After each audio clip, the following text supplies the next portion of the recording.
We are live. If I could get that to sit right. There we go. All right. So today we're just going to do one video. It is, as you can see on this, well, you can't really see because my face is covering it, but it's writing diversity in fiction. And this is coming from Year of the Author, which is Catherine. We're going to go ahead and listen to this and see what she has to say on that. I've already kind of mentioned a few times about writing diversity, but I think that this might pull out some more information on that. Hey guys, it's me, Catherine, aka your new favorite ginger and freelance editor, and this is Year of the Author, a series where I talk about books and writing and offer you tips and tricks that work for me and might just work for you. If not, well, I tried, I did my part. On today's Writing Characters episode, we're talking about diversity in fiction from the whitest girl you know. Please note the sarcasm here, folks. In other words, I'm about to piss off the entire internet. Everybody. Now buckle up, settle in, and let's talk other diversity tips in the comments below. Go ahead and check her out. You can see all the respectful. information right there on the screen. So go ahead and smash that subscribe button, ring the bell, comment, like, and share this video. Do all the things to help this channel grow. You know you want to. Now let's get on with the show. Disclaimer before we begin. These are just my opinions. At the end of the day, do whatever it is you want to do with your characters and your books. It is what it is. And now it's time for some shameless self-promotion. If you haven't already heard, I officially launched my editing and critiquing services. I offer copy editing, line editing, and developmental editing, proofreading, and critiques for full manuscripts, chapters, and outlines. For more information, please check out the About section on this channel or email me at yearoftheauthor@gmail.com. All the info is in the description box below. Now let's get started. There will always be controversy surrounding diversity in fiction and pretty much everything involving creativity. Society wants more reputation, even if it's detrimental to the plot and the individual reader's experience. Do readers need diversity in fiction? Yes. A well-crafted, diverse cast is a win for marginalized communities everywhere. But here's the thing. Diversity, as it is being written today, is failing to deliver what it had originally once intended to. Within the last 10 years, it's become blatantly clear why authors are failing to craft diversity well, and those reasons are on this list, and they're going to be very controversial. The pressure to shoehorn diversity in to the point where it is now a forced reality for those seeking traditional publishing is high. Today, there is no longer a choice.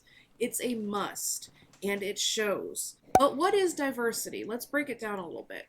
Diversity can be broken down to race, gender, sexual identity, disabilities including mental health, physical disabilities, and or medical illnesses, and body types. Some are now even considering age as a diverse label. In fiction, whether it's based on our reality or a fantasy setting, there should be diversity to some degree.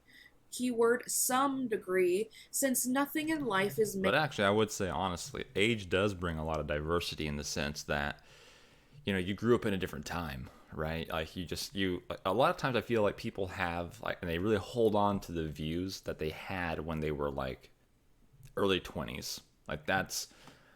like late teens, early 20s is where you like kind of solidify a lot of your worldview, and those things are hard to shake. You know, you hear a lot of people who are older, like they say, "I'm set in my ways," right? And they view the world that it should be the way it was when they were like in their 20s, right? With a few differences. They can, so a lot of people can say like, you know, this wasn't right, that wasn't right, that kind of stuff. But a lot of times they're very much in the sense of the way it used to be is better. It's degraded since then, that kind of stuff. So a lot of times, age can be a massive diversity, really, when it comes to like viewpoint on reality, right? Because they're gonna say, hey, you know, you shouldn't be wearing that. You shouldn't be listening to that kind of music. You shouldn't be doing all these drugs or whatever else, right? They're gonna have a lot of different viewpoints. And that's going to bring a lot of diversity to an argument. Made up of only one label. That would just be boring. And books and casts should be fun. They should be exciting and entertaining. Then again, nothing should ever be classified as a quote unquote must have or feel forced into the plot. It stifles genuine and authentic diversity from happening and overall creativity. Instead, diversity should be encouraged and not weaponized against authors who try to write it or they don't write it. Society wants diversity, but they want it under the right circumstances. What are those circumstances, you ask? That brings us to this list of diversity in fiction and all the tips and things to remember. And no, it doesn't have things like talk to people, or read more books, or be sensitive and respectful, or do your research, or observe your surroundings and your own communities. This all should be common knowledge, even for brand new writers. But let's get started. Coming in at number one. Okay. Checklists She's not saying don't do those things. She's saying you should already be doing those things. Okay. Should be burned. Readers want diversity, but most don't want a checklist of diversity. The kind of book where every label is thrown. I messed up. Get started. Coming in at number one. Checklists should be burned. Readers want diversity, but most don't want a checklist of diversity. The kind of book where every label is thrown into the mix without any care. Even though the setting is a small town of about 500 people and is set in the middle of the cornfields of Oklahoma.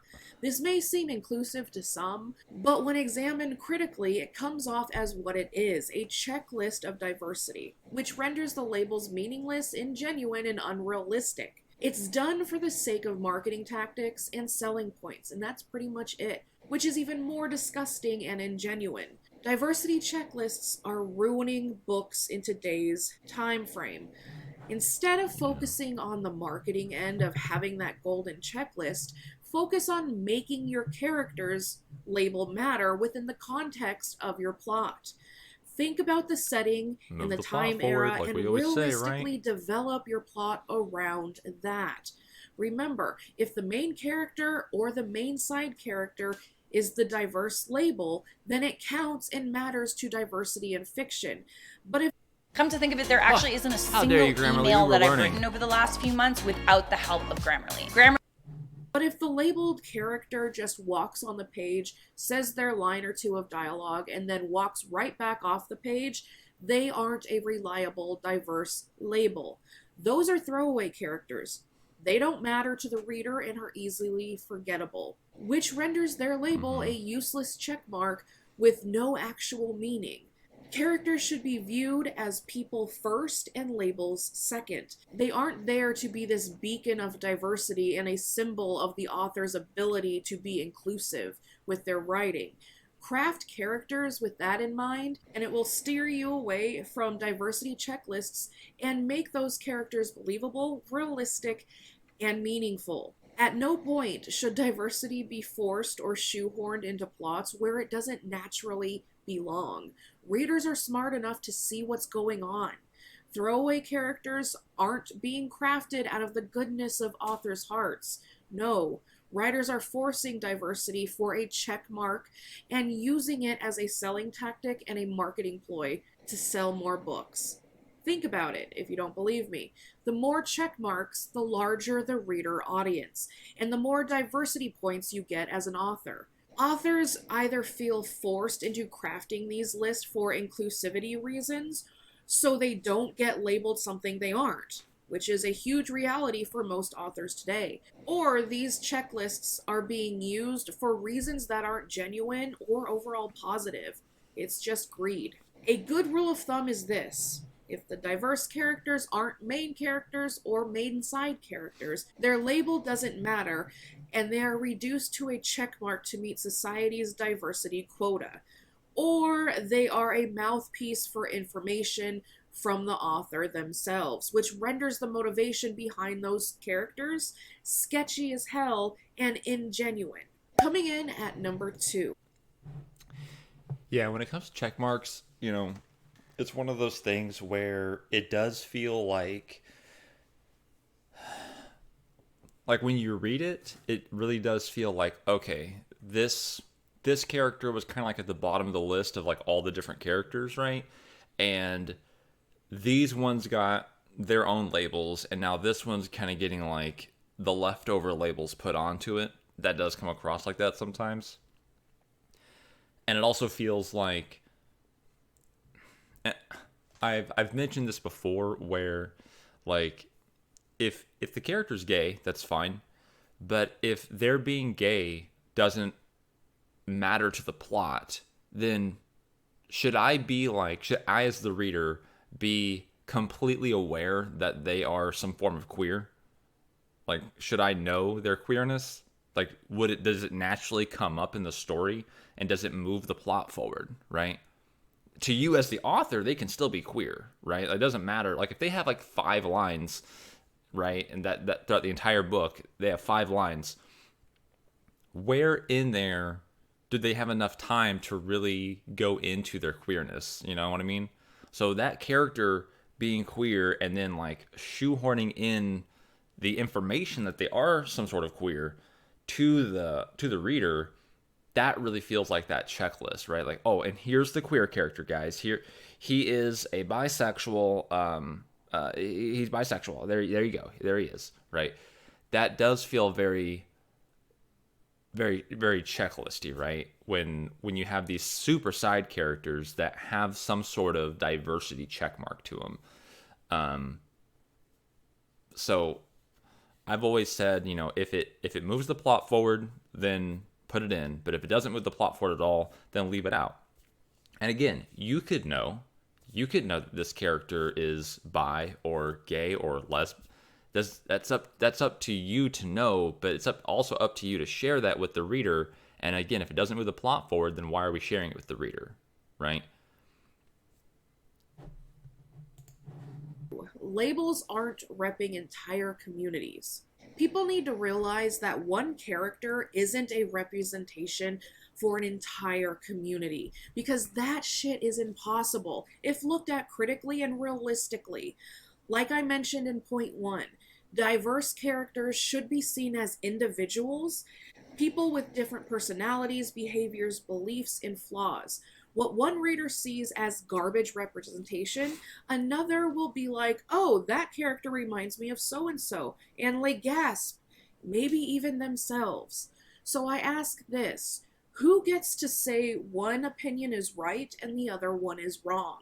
One reader may have never experienced their label in a certain way like others have before, and that is perfectly okay, at least to me.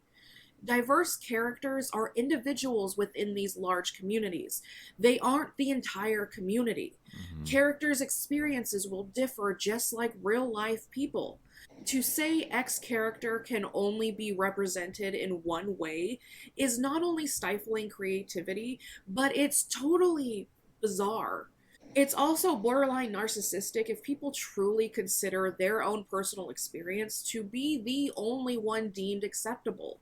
A community that experiences different highs and lows. A community that comes from different backgrounds, from economic status to class ranking to neighborhoods they live in, and every aspect of the human experience. Yeah, I grew up in Arizona, in a suburb of Phoenix called Mesa, and I met,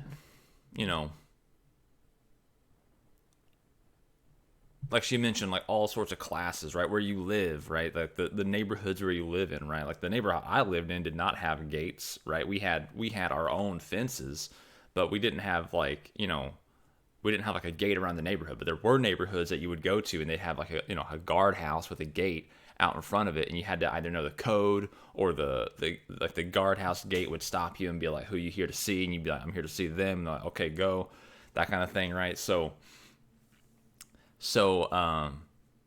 yeah, there were definitely like class distinctions, and there were Hispanics in both neighborhoods, right? In those upper neighborhoods and in my neighborhood, there were blacks in both neighborhoods. There were Asians in both neighborhoods, right? There were whites in both neighborhoods. So it was all, to me, as a kid, I mean, I really didn't start noticing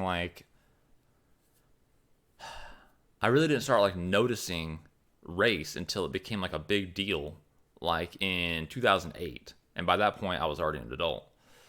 And so as a kid, it was just kind of like, it was really focusing more on like your wealth and your socioeconomic status, not your racial status. Because, you know, I couldn't go play with those other kids that were in those other neighborhoods because, you know, it was kind of far away, right? It was kind of out of the way to have to go all the way out there.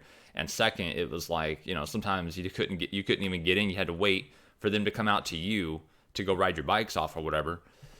And you had other kids in your neighborhood that were just closer anyway, so why not just play with them?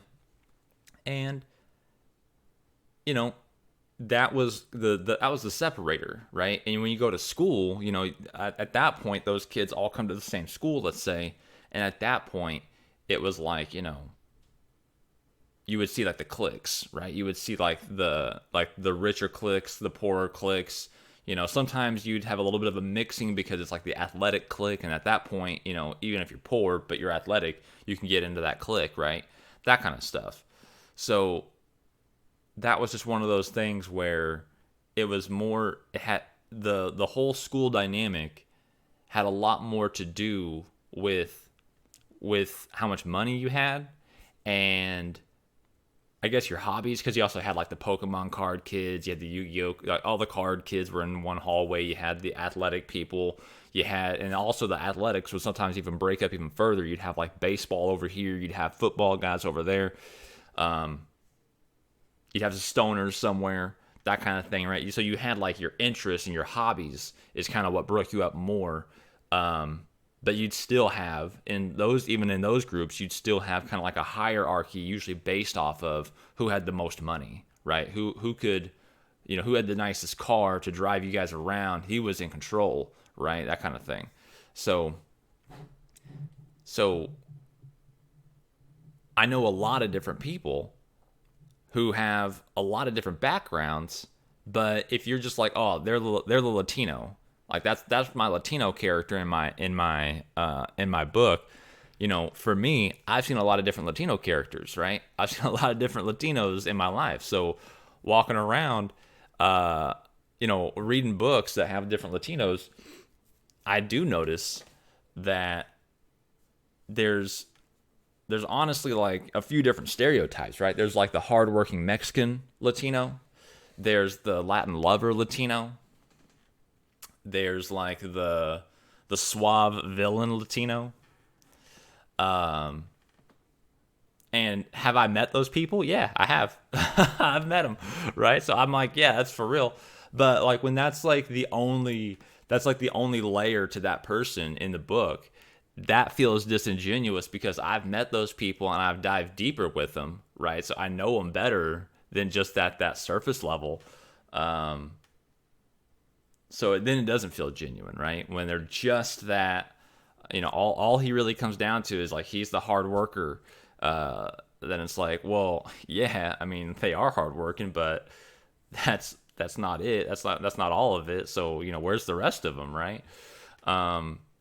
So the same thing goes, you know, with all the other diversity check marks, right? If you're just putting on like the one, or you're just putting on one of the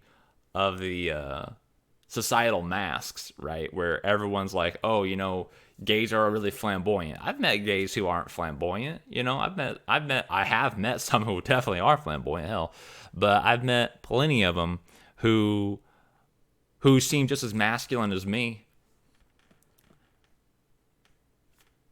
But a lot of times in books and in movies, you know, you don't really get more masculine gay men, right? They're usually going to be very flamboyant. They're the best friend. And I do kind of get that because a lot of times the best friend of the girls, he is going to be a little bit more flamboyant because he's more girly, therefore he fits in with the girls more. So that does make some sense in that aspect. But still, I'm just saying, like, you know, I very rarely read masculine gay characters. There was what was that movie? Eternals. That movie was not great, but they did have a gay couple that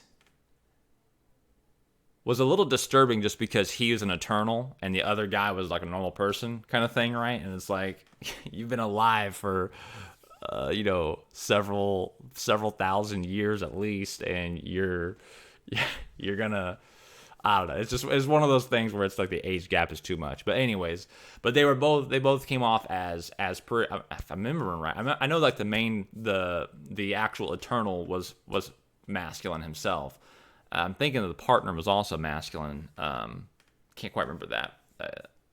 Not 100% sure. I don't think he was like the flaming gay. But I appreciated that for that fact that basically like even though he was kind of like he just looked like a normal dude, he was also gay, and that's a lot of gay guys. A lot of gay guys are just normal dudes. But what Catherine here is saying is, I think, one of the worst parts when it comes to writing diversity for diversity's sake is that a lot of times, you're feeding into stereotypes, right? You're getting this guy in, and you need to make it clear to the reader that he's a hardworking Mexican, right? Or that he is Mexican, that he's Latino. This is your Latino character, right? And you're like, well, I'll make him Mexican. And how do I really like get it to the reader that he's Mexican? Oh, you know what? He'll like always be at work. So every scene that he's a part of, where like where the main character calls him, he's bothering him at work. And when the main character goes to see him, he just got off of work. And when the main character goes and sees him again, he's actually at work, and also he's not doing an office job. He's probably going to be like, in an apple field or orange field or something like that, right? He's doing crops, right? He's doing construction, right? He's doing some sort of manual labor kind of job, right? That way, I'm staying true to the Mexican heritage and culture of being hardworking, right? And therefore this character's very realistic. And again, it's like, I have met that guy. I've met a ton of them. The reason that stereotype exists is because it's very true. It's very part of their culture. There's very few lazy Mexicans that I've met. Very few. But they also exist. But yeah, very, very few.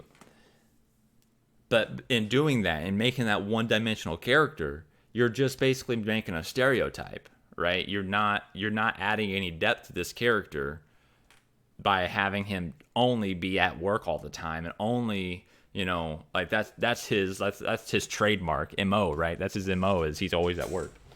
So with this topic that she's on right now, I would say that it leans in heavily to making the mistake of writing a stereotype, and you got to watch out for that.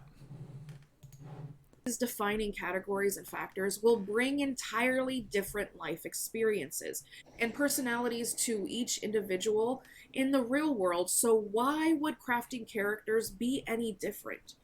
Some readers will relate more than others, and that is fine.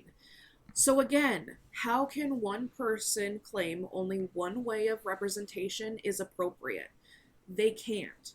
Showing the negative side of any community shouldn't be labeled as ist or phobic when the negative traits and situations exist across all communities, no matter the label, in real life. Basically, it's factual content-based and not feeling-based writing.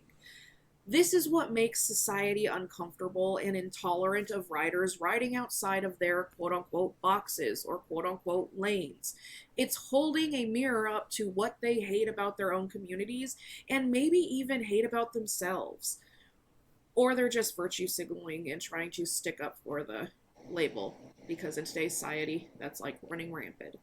Nobody wants to admit the negative within their label. So society expects nothing but positive representation always. And it's killing books. Yeah. Positive reputation or representation is obviously something that you do want to work towards to have the representation come off as a positive thing, but you also have to realize, like, you're gonna have to have some villains in your story. You're gonna have to have some morally gray in your story, right? So having it where, anyone who's not you, whoever, like, whatever lane you fit in, right? Having any of the others be just complete paragons of virtue, that's very derivative, right? That's just like she said, virtue signaling, right? That's it's the pandering to the audience is basically what it comes down to. So, having your characters, especially morally gray, right? Having characters who are good people who still make some bad decisions, and not like mistakes, like they know that this is not good, right? They know what they're doing is going to hurt someone else, but hey, you know what? I got to get that bread. I got to put food on the table. I got to do it, and I'm sorry, but I got to do it, right? Like that kind of attitude is very understandable, right? It's not hard to relate to that attitude, so you can easily get away with having a character do that, and not really be in the realm of like, he's just disparaging all homosexuals with that, because he had his bi character, f over the main character, in some sort of deal or whatever, right? Whatever the book's about, right? He ended up backstabbing the main character. It's one of those things where you're going to have some people do bad things. That way bad things happen in your book. That way your plot has some juice to it. So, you can't, and that's also another reason why you can't just have your others sit on the outside and just be sideline characters. That's also basically like that's like a stereotype of storytelling almost, if you will, right? Like, you have all these movies in the 90s and 2000s where a ton of the characters that are sideline characters are like your other characters, right? So movies and TV and all that stuff, that was like, here's your white protagonist, here's your white antagonist, and then here's a diverse cast who are all on the outside, who they help one or the other, right? They help one side or the other, but they don't really have to make like the difficult decisions. They're just on the outside, right? They're never really pointed at being at fault, right?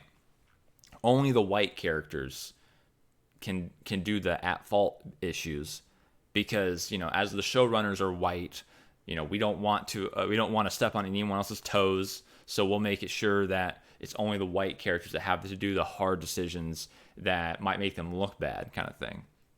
Same thing goes for being an author, right? If you're white, if you're black, if you're Asian, if you're gay, if you're straight, it's one of those things where, or if you're young, right? They were saying the age earlier, right? If you're young, you need to let the characters that are not in your demographic do things that matter, because otherwise it just comes across even more so as pandering, that you have this character in there who's basically a nothing, right? They could have been anything, right? That's how much their diversity and representation really matter, is that since their character is nothing, since their character had no major bearing on the plot, because they didn't have to make any hard decisions, right? They were never challenged in any way. That character could have been anybody. It didn't matter that they were black. It didn't matter that they were white. It didn't matter that they were queer. It didn't matter by any of that. All that happened was they were labeled, and then they got their 15 minutes in the sun on your page, right? So you got to make sure that these characters, it actually matters what they're doing. Otherwise, their representation doesn't matter either. And characters. This goes back to my original saying that characters are people first and labels Second, Yeah. they exist I within agree with their that. labeled communities, yes, but their human experience is entirely their own on an individual level. And to deny them their individuality is absurd. The reason authors hesitate to write diverse casts is because if they don't meet society's standards of correct representation, authors will be labeled something they aren't. But if authors don't write diversely, they're still labeled something they aren't. It's a catch-22. Sherry Beasley wants to Sherry force Beasley. you to help You're pay not off even letting me student loans skip for this ad? doctors and lawyers, Oh my even gosh, couples Sherry making up Beasley, I to can't $250,000 a believe that you year. did this And to for me, you, Sherry an Beasley. army of IRS How dare you agents not let me auditing skip the this middle ad, class. Sherry Beasley. Liberal Sherry Beasley costs us too much. Dang, Sherry. I was a little shocked when Guardio told me about 10 different information leaks with which I had associated accounts. Goodbye. In 2022, and it needs to finally end. No matter what writers do or how they write their labels of diversity into their books, a part of society is going to hate it and hate them for writing it or not writing it at all. It's a never-ending cycle of trying to kill creativity, or at least good rounded characters. The best advice I could possibly give is to follow point 1.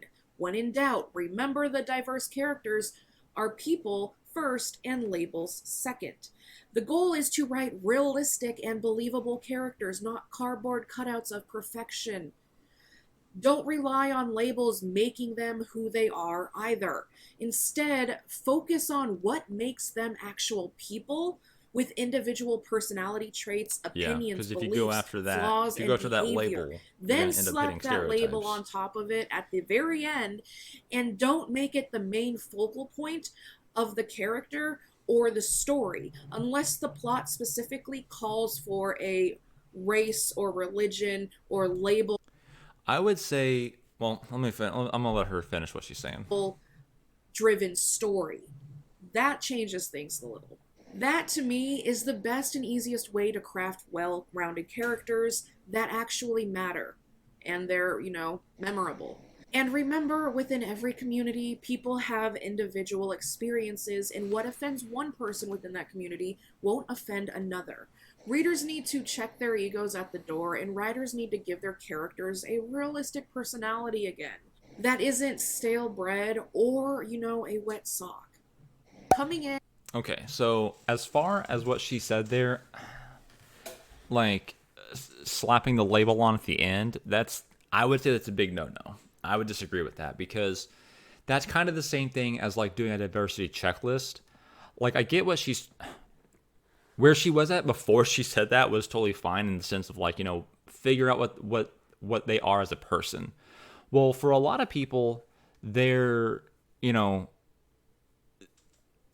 sexual identity or their racial identity or their ethnicity, right? Those kind of things can matter to a person, right? Just like, some people are very nationalist, right? Like, hey, I'm originally from Argentina. I'm even though I live in America, I'm very much an Argentinian and I try to live by that lifestyle, all that kind of stuff, right? So those kind of things can factor into who a person is.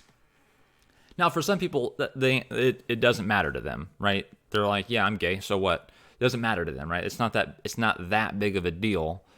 Other things take more precedence in their life than who they're sexually attracted to, right? But obviously, that's still going to have a large effect on who they are, right? So if this character happens to be your gay character, I would say slapping that on at the end is probably doing a disservice to the character. Because if you made him all who he is, and then also just slapped on that he's gay at the very end, is he really gay? Is he gay? Just because you say he is? I don't know, right? Because being gay is going to affect who he is. Being gay is going to affect his experience, right? She was talking about how people have their own individual experiences. And, being gay, especially depending on where you are, right? The life of a gay man in New York City is going to be very different from the life of a gay man in, like, rural Nebraska. I think she mentioned a rural Nebraska setting earlier, right? It's going to be very, very different, right? It's not going to be the same experience. But that matters, right? It matters that we know that he's gay in rural Nebraska before we, before the tail end, right? We should know that before the tail end, because that can change a lot of things, right?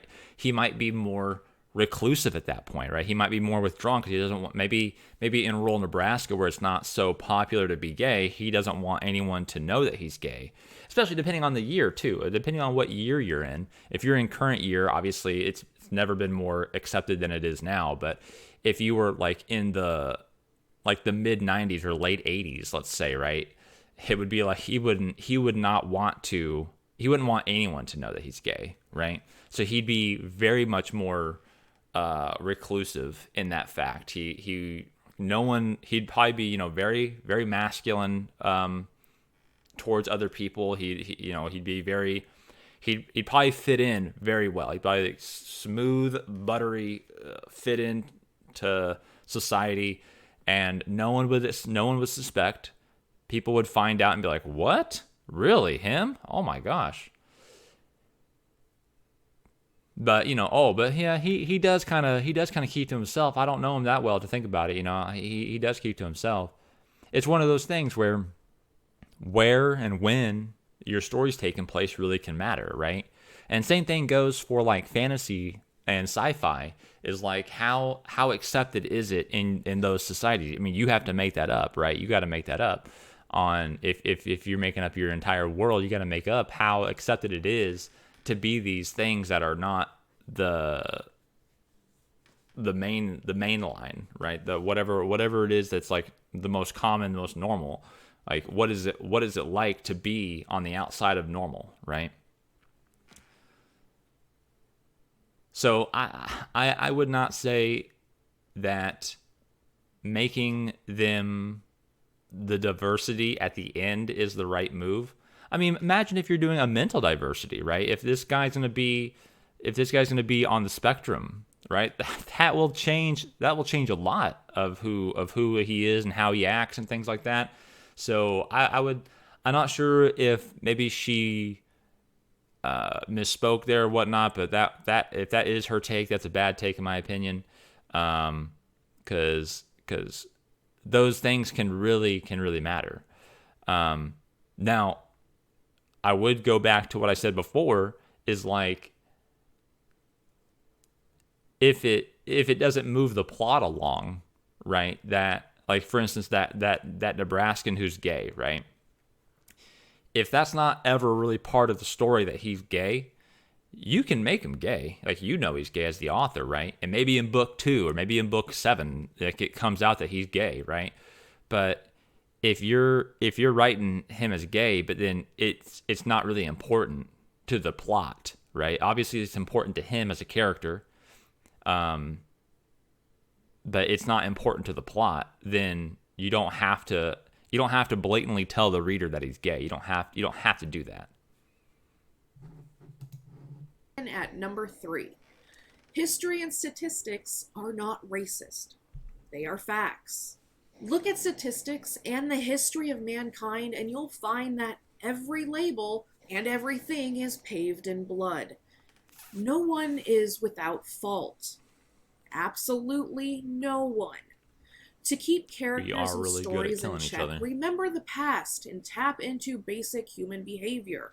Writers tend to focus on overcorrecting the past with how they craft their diverse characters today to meet today's societal standards of what's deemed acceptable. Yeah. To essentially water characters down to avoid any negative stereotyping in any way characters are portrayed, described, talked about, or treated in their stories. But here's the thing.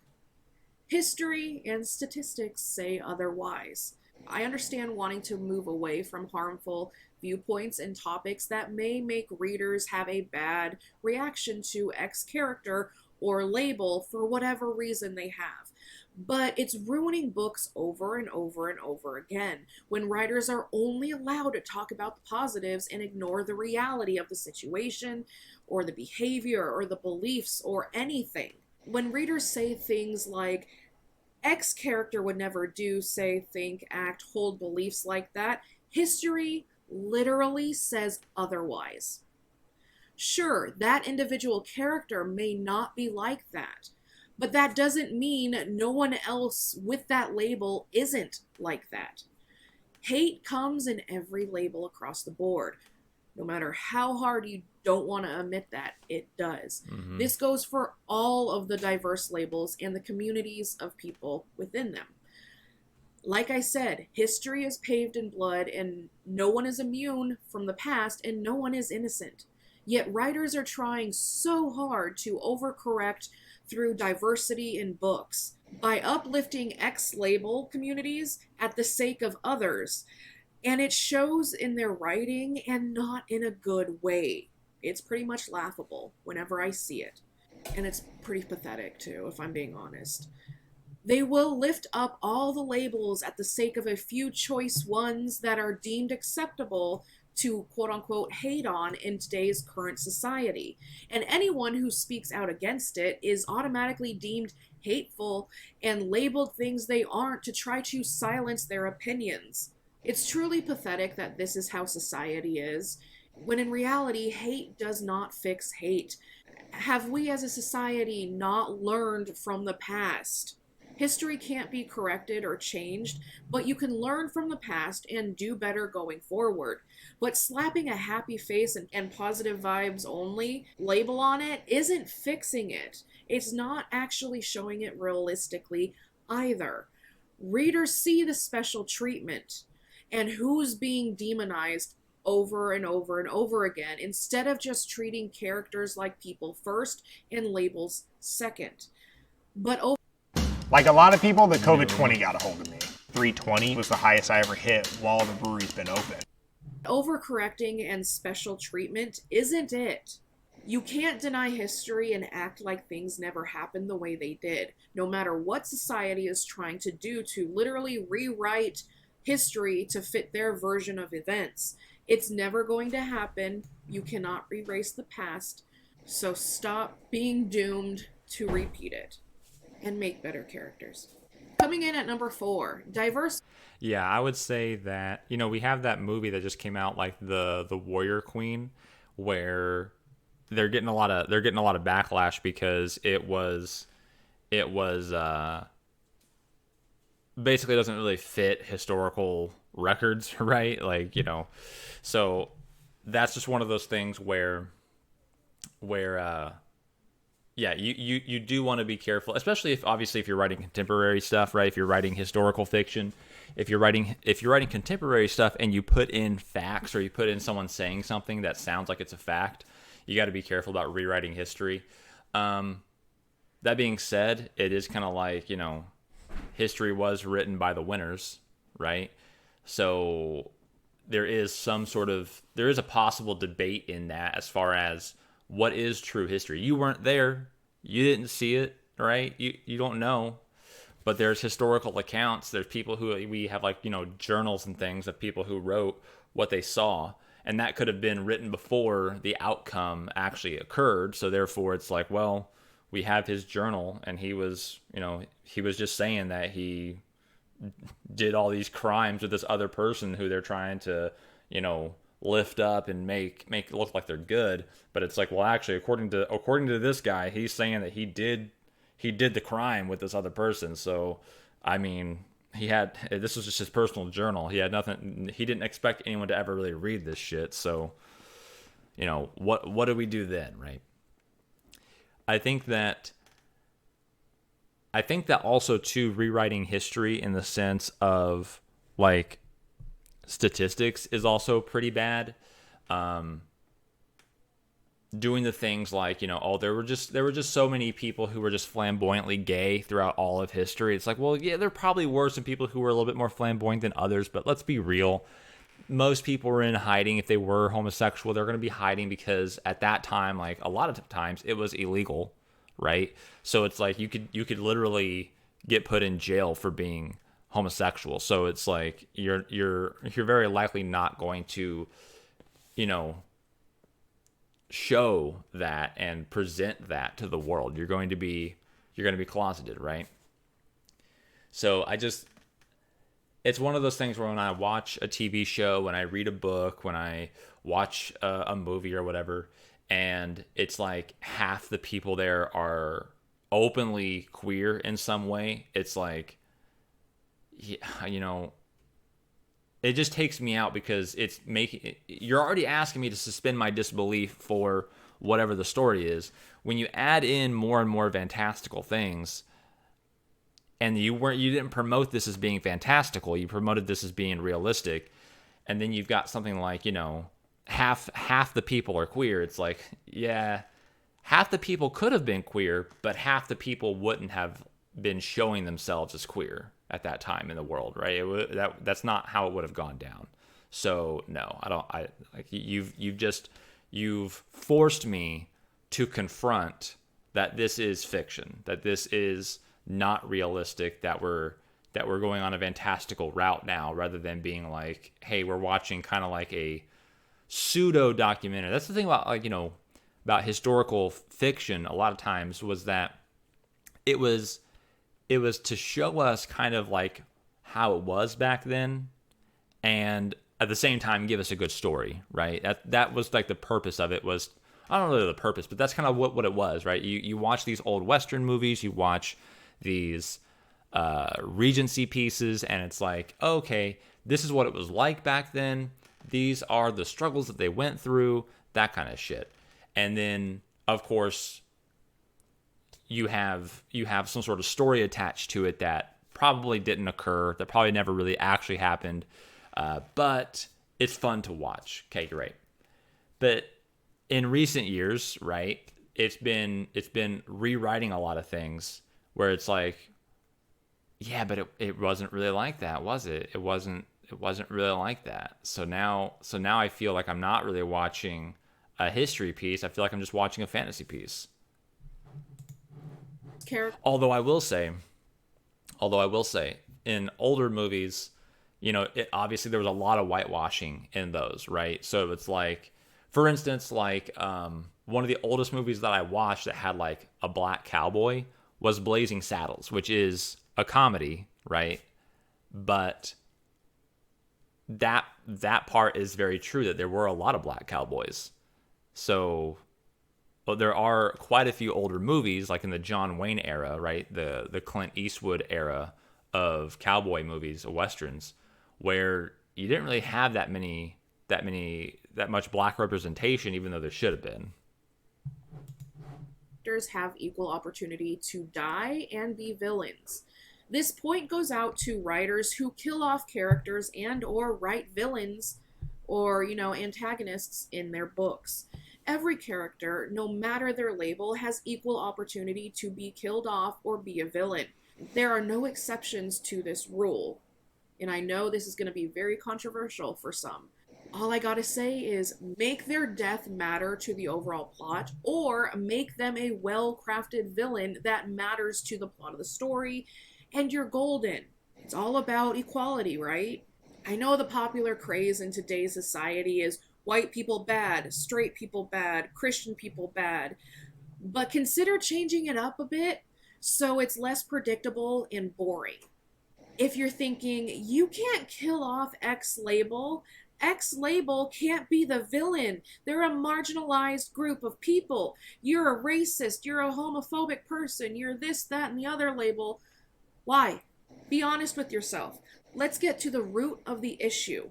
Why is X label safe, but other labels aren't? And what is the hierarchy of the labels on the totem pole? Which one matters the most, and which one matters the least? What are your personal reasons, beliefs, and opinions behind your choice and opinion? It's more than likely because it's a societal rule and a fear-based decision. Because if you say anything else, you're labeled something you aren't. Or you truly do believe that evil doesn't come in anything but white, straight, and Christian, or white, straight, and male, mainly. But history and statistics say otherwise. Do you truly believe X label deserves special treatment above all other X labels? And which label matters more than other labels on the diversity list? This is what's problematic in diversity in fiction nowadays. Villains and survivors are all too predictable because society has drilled it into authors' heads that certain labels cannot be written in a negative light at all, or you will be canceled or shamed or labeled something you aren't. There should be equal opportunity for any label to be killed off or be the villain. If you don't agree with me, ask yourself why labels in fictional worlds matter more than others. Make a list, all the diversity labels. Who's number 1 and who's like number 10, and why are they more important than other labels? And why would that ever be seen as okay? Like ever. Society likes to dictate what writers can and cannot do within their stories. In this case, writers aren't allowed to kill off diverse characters or make them villains because they are a marginalized group of people and yada yada yada, and that's it. Basically, their label protects them from everything in fiction. And if writers do kill off those characters or make them villains, it makes them somehow racist or homophobic or whatever label society wants to use to try to drag the author and shame them. Stop making the same character type the villain in every goddamn book being published today. It's predictable, it's boring, and it's lazy storytelling. A character's fate is seriously being boiled down to their identity label, and that's it. And that label gets to dictate what happens in the entire plot, not the character's personality or their beliefs or their actions within that plot. No, it's literally just their label, and that is it. You can't kill off X character because they are label. You can't make X character the villain because they are label. Instead, keep your readers on your toes and don't have any sort of pattern to your character's fate or your writing. Like I keep saying, the best piece of advice here on writing diverse characters is this. A character is a person first, and a Sherry Beasley wants to force you to help pay off student loans for doctors and lawyers, even couples making up to $250,000 a year. And for you, an army of IRS agents auditing the middle class. Liberal Sherry Beasley costs us too much. Cost me my ad Vaping revenue can expose time. you How to dare toxic you, chemicals Sherry that can Beasley. irreversibly damage your lungs and the team. a label second. And if diverse characters aren't allowed to be killed off or be the villain, then I ask you this, and I ask you to answer honestly down below in the comments. Who is left for that role in the story? Who is allowed to be killed off if diverse characters aren't allowed to be killed off? Then who's allowed to be the villain if diverse characters aren't allowed to be villains? Do you see where I'm going here, guys? There's one blindingly bright answer here. And how is that not seen as problematic? Answer truthfully, because we all know the answer. In order to craft genuine and authentic characters, writers need to treat them like real people, and that means treating them with all the same respect and having true equality in your cast of characters. Because again, on the totem pole of diversity, what label is number 1? And what label is number 10? And who gets to choose the hierarchy of which label is more important than the rest? It's all about not favoring one label over another and treating them like fucking people. And that's it. And that means, if you go back to point number 3, I think it was, about history and statistics, history says otherwise. Evil comes in all shades, evil comes in all religions, evil comes in all labels. End of story. There's no proving me wrong. Coming in at number 5, diversity. Right. Let's talk about that for a second here. So, when it comes to making your characters die or be bad,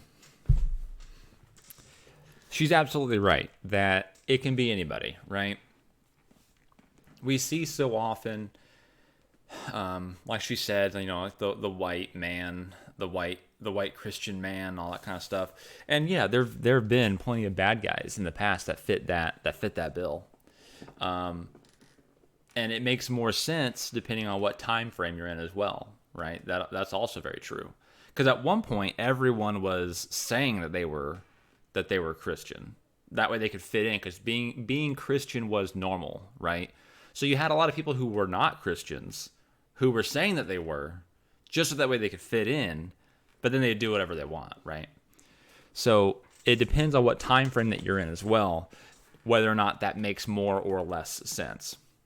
Technically, even to this day, and all the way back to the very beginning of Christianity, there were bad apples, right? There were people who were snakes, who were not actually Christian, who say that they are, and then do bad things. There were also people who were Christian, who actually really were, who still did bad things, because again, people make bad decisions, people make bad choices, right? So it's not wrong to have that character be bad. But what she's getting at is that cannot be the only bad guy, right? You can't have every single story have that be the bad guy, because then it becomes problematic in the sense that we're just telling the youth who are reading these books, who are impressionable, that, white Christian bad, basically, right? That is wrong, right? There are white Christians who are bad, but there's also a lot more of white Christians who are good. The other thing is that it becomes predictable and boring, right? If you're reading a book and you're like, okay, the only guy who's like not really part of the group is white, it's probably going to be him then. And then lo and behold, 200 pages later, it was him. Wow, right? There's some problems with that, right? It just in a storytelling perspective, where you've made it too obvious who the bad guy is, kind of thing. The other thing is that, I'm a fantasy author, science fiction as well. Science fiction can still fall inside of the Earth realm, but a lot of times science fiction is not really a part of Earth. Earth is either too far in the past, or it's just we're not in the same solar system, we're not in the same galaxy as Earth, so Earth doesn't matter. So you have these issues where you have light-skinned people who are the bad guys, while the dark-skinned people are being oppressed, but it doesn't make any sense. It's just basically the writer is like imprinting Earth history onto their world. And it's like, why would that have happened? The reason that it happened in ours is really due to like a technological basis. I mean, you look at when the Europeans came down and started taking Africans as slaves. I mean, technically it happened long before then, but you look at just that particular, the most recent, or technically slavery is still going on today, but you look at that point in history, right? Colonialism, and you look at when the European nations were coming down and taking Africans as slaves, that was a massive disparity in technology, right? It was two different worlds, right? I mean, like Europe was like, in some instances, 500 to 1,000 years more advanced than their African counterparts. Same thing with like when the Spaniards came over and they met with the people who are in Central America and South America. They were like, oh my gosh, these conquistadors, they're the gods. They thought they were the gods, right? Because they were so much further advanced than they were in some respects. I mean, obviously, as we learn more and more about their culture, we see that, they did have pretty advanced mathematics. They did have pretty advanced like star reading capabilities. But it's like, when you have military advancements, when you have like ships, like you have an armada, right? You have armor, all that kind of stuff really sets you apart, because now you can impose your will on the other. And we still see that today, right? America imposes its will on others because it has the military advancements that other nations just do not have, right?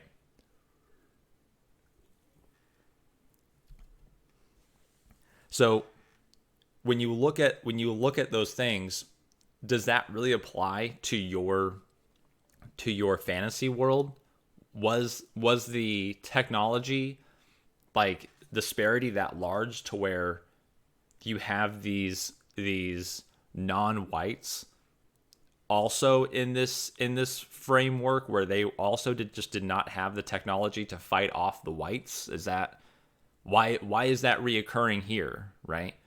Like what, like, you know, why, right? And also too, it's also a little bit weird in the sense that a lot of times when we're writing fantasy, there is a lot of like King Arthur type of fantasy.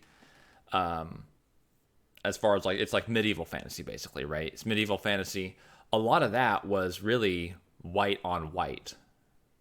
That's all European fantasy, right?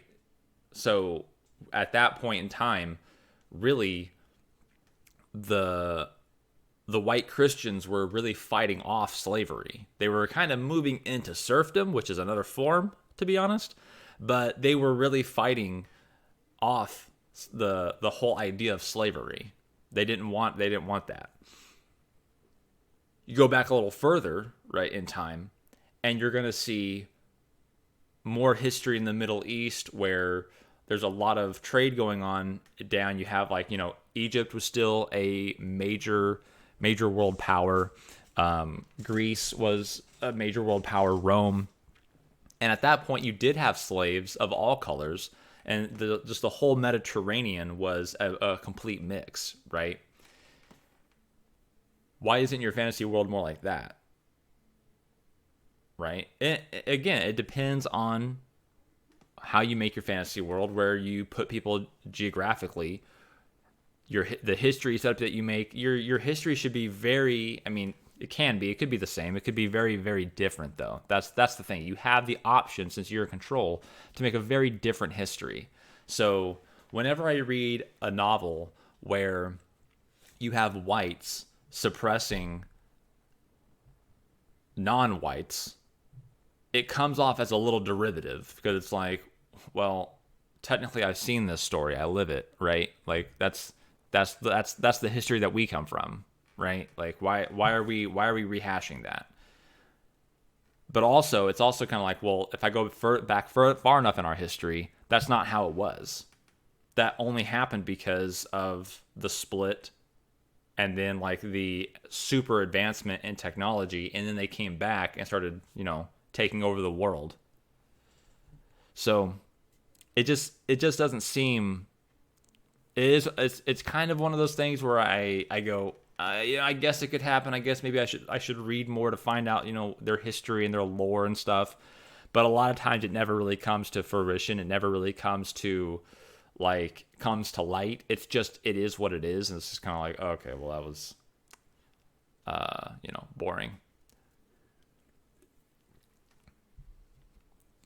The other thing on this, as far as like making your characters diversity villains, it's another one of those things too, where it's like, yeah, you know, there's plenty of bad people of different skin colors. That should be not hard to fathom. Same thing with sexuality. Same thing with religion. Same thing with basically everything that you could tag a person with. There's been a bad person who's had that tag.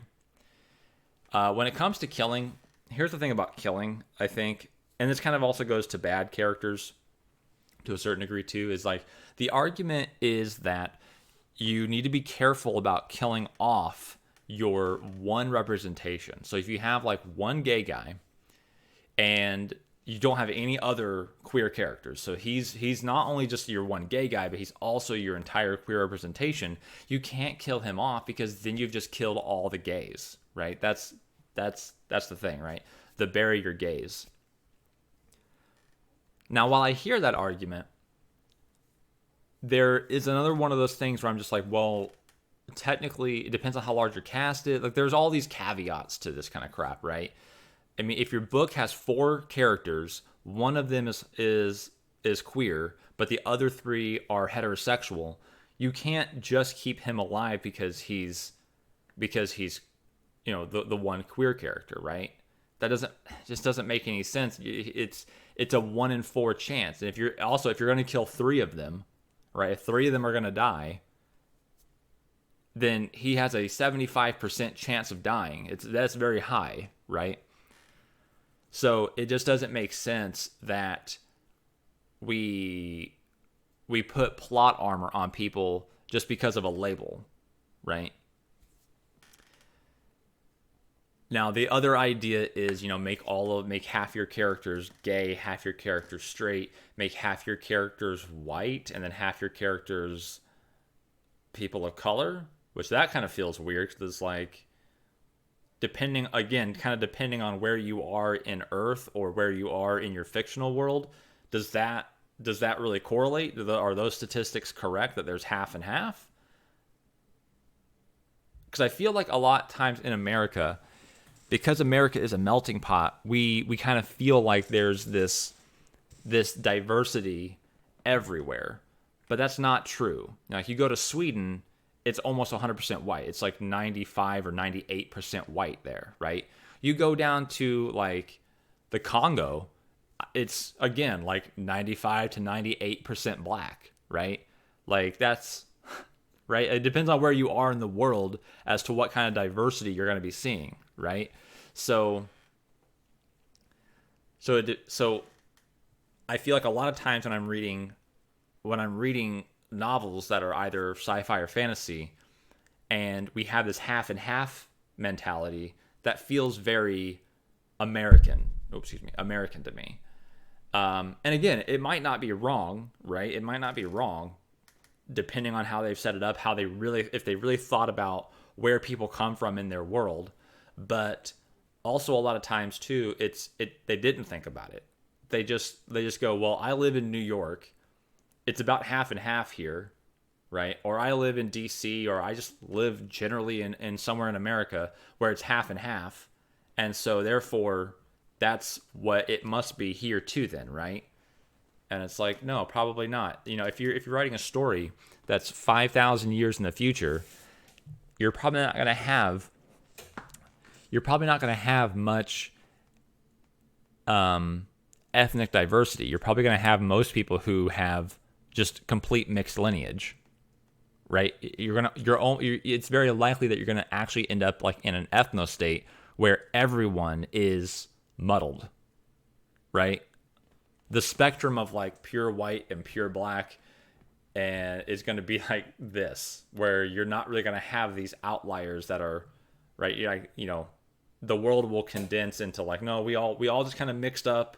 Everyone kind of went everywhere, and now it's like this, right? This is the ethnic range now, right? So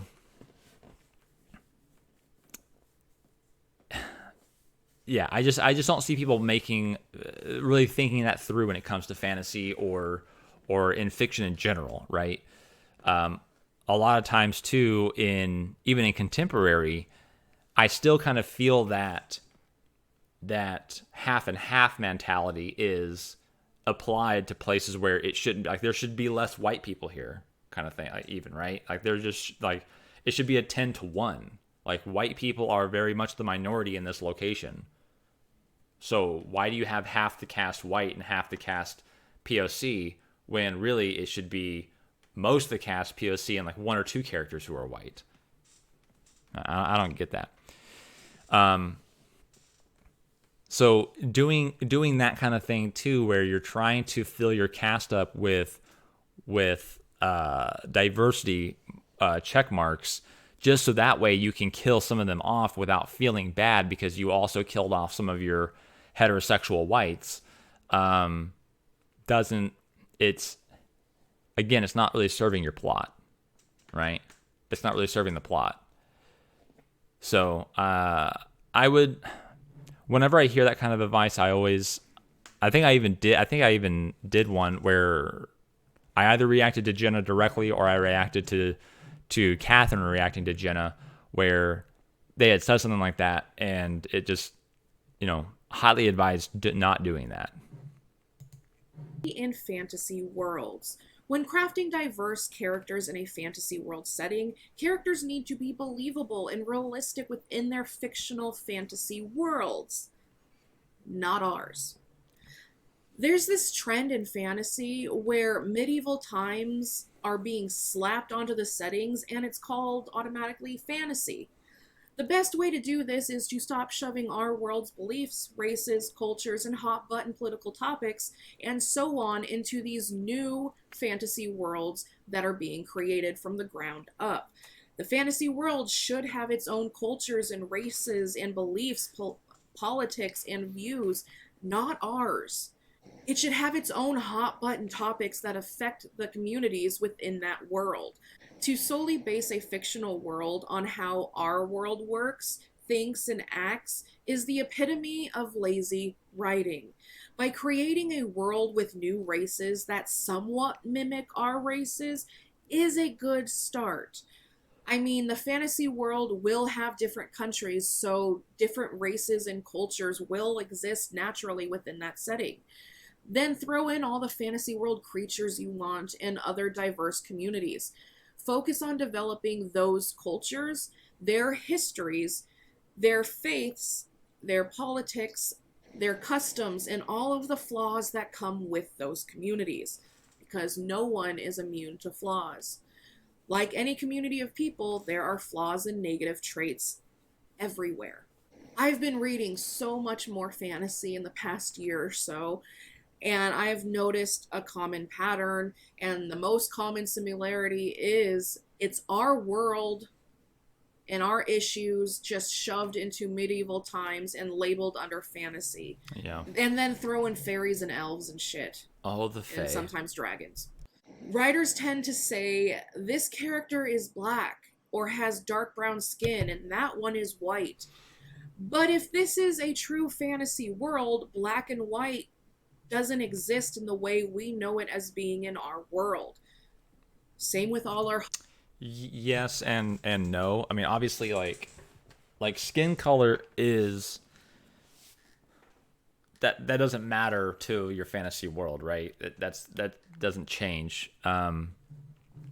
Like, if you think about it, the world was a much different place just, 1,000, 2,000 years ago kind of thing, right?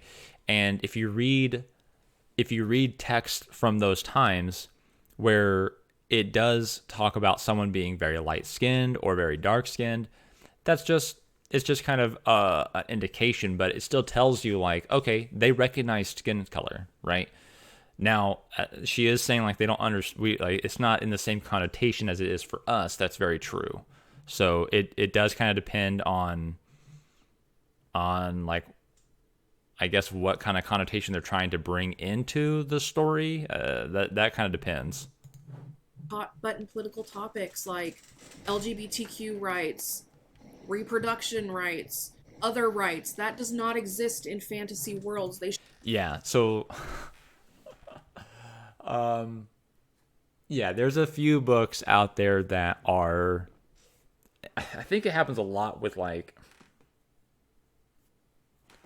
and this probably is because a lot of writers are women, but there's a lot of books out there that are like feminist rights, and they don't set up their world properly to really have it, There's quite a few books where basically, like, the main protagonist is in this like hellscape patriarchy that's been ruling with an iron fist for, multiple generations.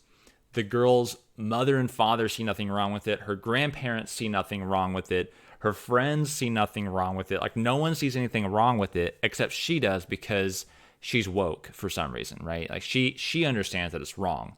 But it's like, well, why is she the only one? Why is she the only one who sees that this is wrong? Why how did she get that idea? She grew up. I mean, like, you look at, like, it is true that there are still people who can come to the conclusion on their own that things are weird, but still, that should be like multiple people coming to that conclusion, right? It's not just one person. Like, you look at places like North Korea where they are walled off, you know, I mean, in a sense, they're walled off.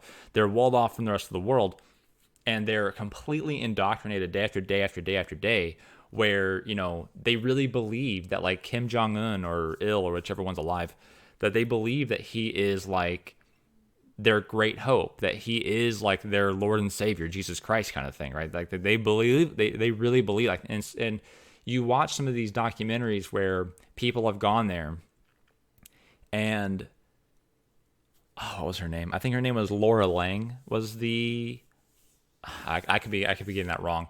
There was this woman who went over there, a reporter, and she was interviewing someone, and she goes, you know, like, do you ever doubt the great leader? And the woman that she was interviewing was like, what? Like, I don't even understand what your question is. Like, what are you talking about? And then, of course, like, the guards who were escorting her around were like, you can't ask that. And she's like, oh, I'm sorry, I didn't. And she knew. She did know. She knew she wasn't supposed to ask that kind of shit. But, like, she just feigned stupidity, right? But, like, asking people that kind of question of, like, have you ever thought, like, it could be better in a different way, or, like, that kind of stuff? Like, when she asked people these kind of questions, a lot of them were like, I don't even know what you mean. Like, that doesn't register, right? Like, they've literally been so brainwashed, so conditioned over the decades, that they do not understand that there is a better life. They think that they really believe that they have the best life where they are. Like, this is the best world that they could possibly be a part of. So why is it in a fantasy novel where they've been ruled with an iron fist that suddenly one person has this spark of an idea and they're, like, vehement about it? They're like, we have to fight back, and, like, they're loud about it. It doesn't make a whole lot of sense, is all it really comes down to.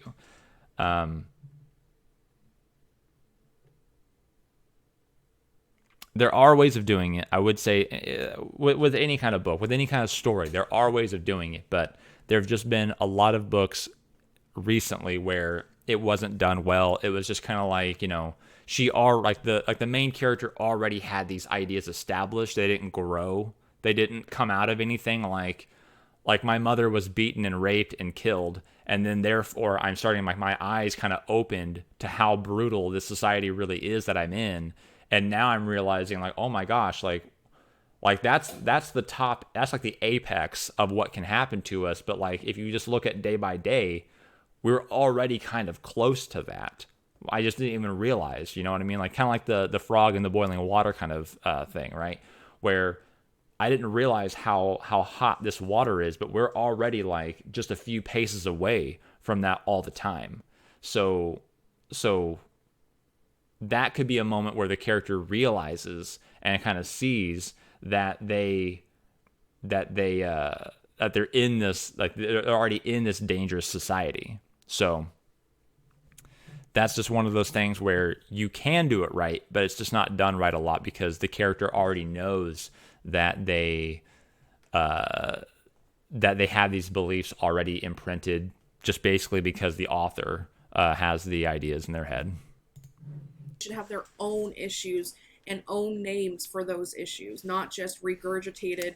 Hey there, I'm just reacting to this today, okay? So consider renaming and repackaging your characters in a way that helps deliver some world building along with that characterization. Sure, they can mimic our races to a point, but don't outright claim they are our races or mimic how other countries speak in their dialogue. I'm pretty sure Russian isn't a thing in a made-up fantasy world. This is the time to get creative. Writers are literally building an entire world from the ground up. They're in control of literally everything.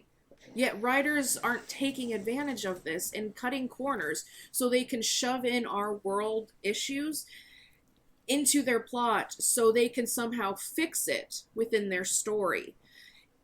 Sherry Beasley wants to force you to help pay off student loans for doctors and lawyers, even couples making up to $250,000 a year. And for you, an army of IRS agents auditing the middle class. Liberal Sherry Beasley costs us too much. This is Kate. She's a real Weight Watchers member. Kate knows for weight loss that lasts. Thanks. If a writer wants to talk about what's going on in our current society, maybe a fantasy setting book isn't what they need to be writing. Maybe your story should be taking place within our world. An easy way to fix this is to take inspiration from our world. Sure, fine. But don't outright steal from it just so you can fix our world's problems in your book. Finish. It's just not a good look. And to me, it's bad world building. Coming in. Yeah, so how do I put this? So for the most part, she's right there. The only part I really disagree with her on is actually the world building part. The idea of like not taking the current world. I think I said this earlier in the video. Anyways, was like, you know, the taking our world issues and putting them into a fantasy world is not usually great, and also usually forces your hand in world building, because you have to understand that our world issues came up because of the way that our world grew and evolved over time, right? Like we didn't just have these issues from the beginning, we've never solved them yet, and it's not that these issues just sprung up out of nothing. They came because of the way that our world developed, right? So that's the same thing with your world. And so if you want to have the same issues that our world has, it is kind of difficult to really nail down like your world history to make it without basically just copy paste what happened in our world, right? That's not something that is going to be easily done, especially depending on how your world works, right? Excuse me. However, I do kind of disagree with her on the sense of world building, in the sense of, like, she said, like, don't just steal, like accents, don't just steal this or that. You can take inspiration from, and the inspiration from is kind of like where do you draw the line on inspiration versus like steal, right? So, like, as an example, one of my fantasy races is basically like Native Americans mixed with Vikings, and they're also giants. That is kind of like the premise of where I started from, right? So they're migrants. They just basically migrate around this Great Lake throughout the entire year, as weather permits, right? However, as the weather kind of gets worse, they come south. As it gets better, they go north, that kind of thing, right? But the history of them, it feeds into that. Like, why are they still like that when like the humans basically have like castles and such, right? Like, why are they like that? Same thing with like the orcs, the elves, the different types of elves, right? How do they interact with each other? All that kind of stuff. It depends on the history that you have to craft. And again, it has to be intentional, has to be purposeful, because we're telling a story with every single thing. It's not just telling a story with the actions of our characters and the dialogue. The world has to help with the story that we're telling, right? And obviously, when you're dealing with world building, you're going to be telling it like the more broad story with that, right? You're using your large brush strokes there. When it comes to like stealing things, though, it's one of those things, or I should say, like, for instance, accents, right? Like, yeah, Russian doesn't exist on the other fantasy worlds, right? However, you might still have a Russian dialogue.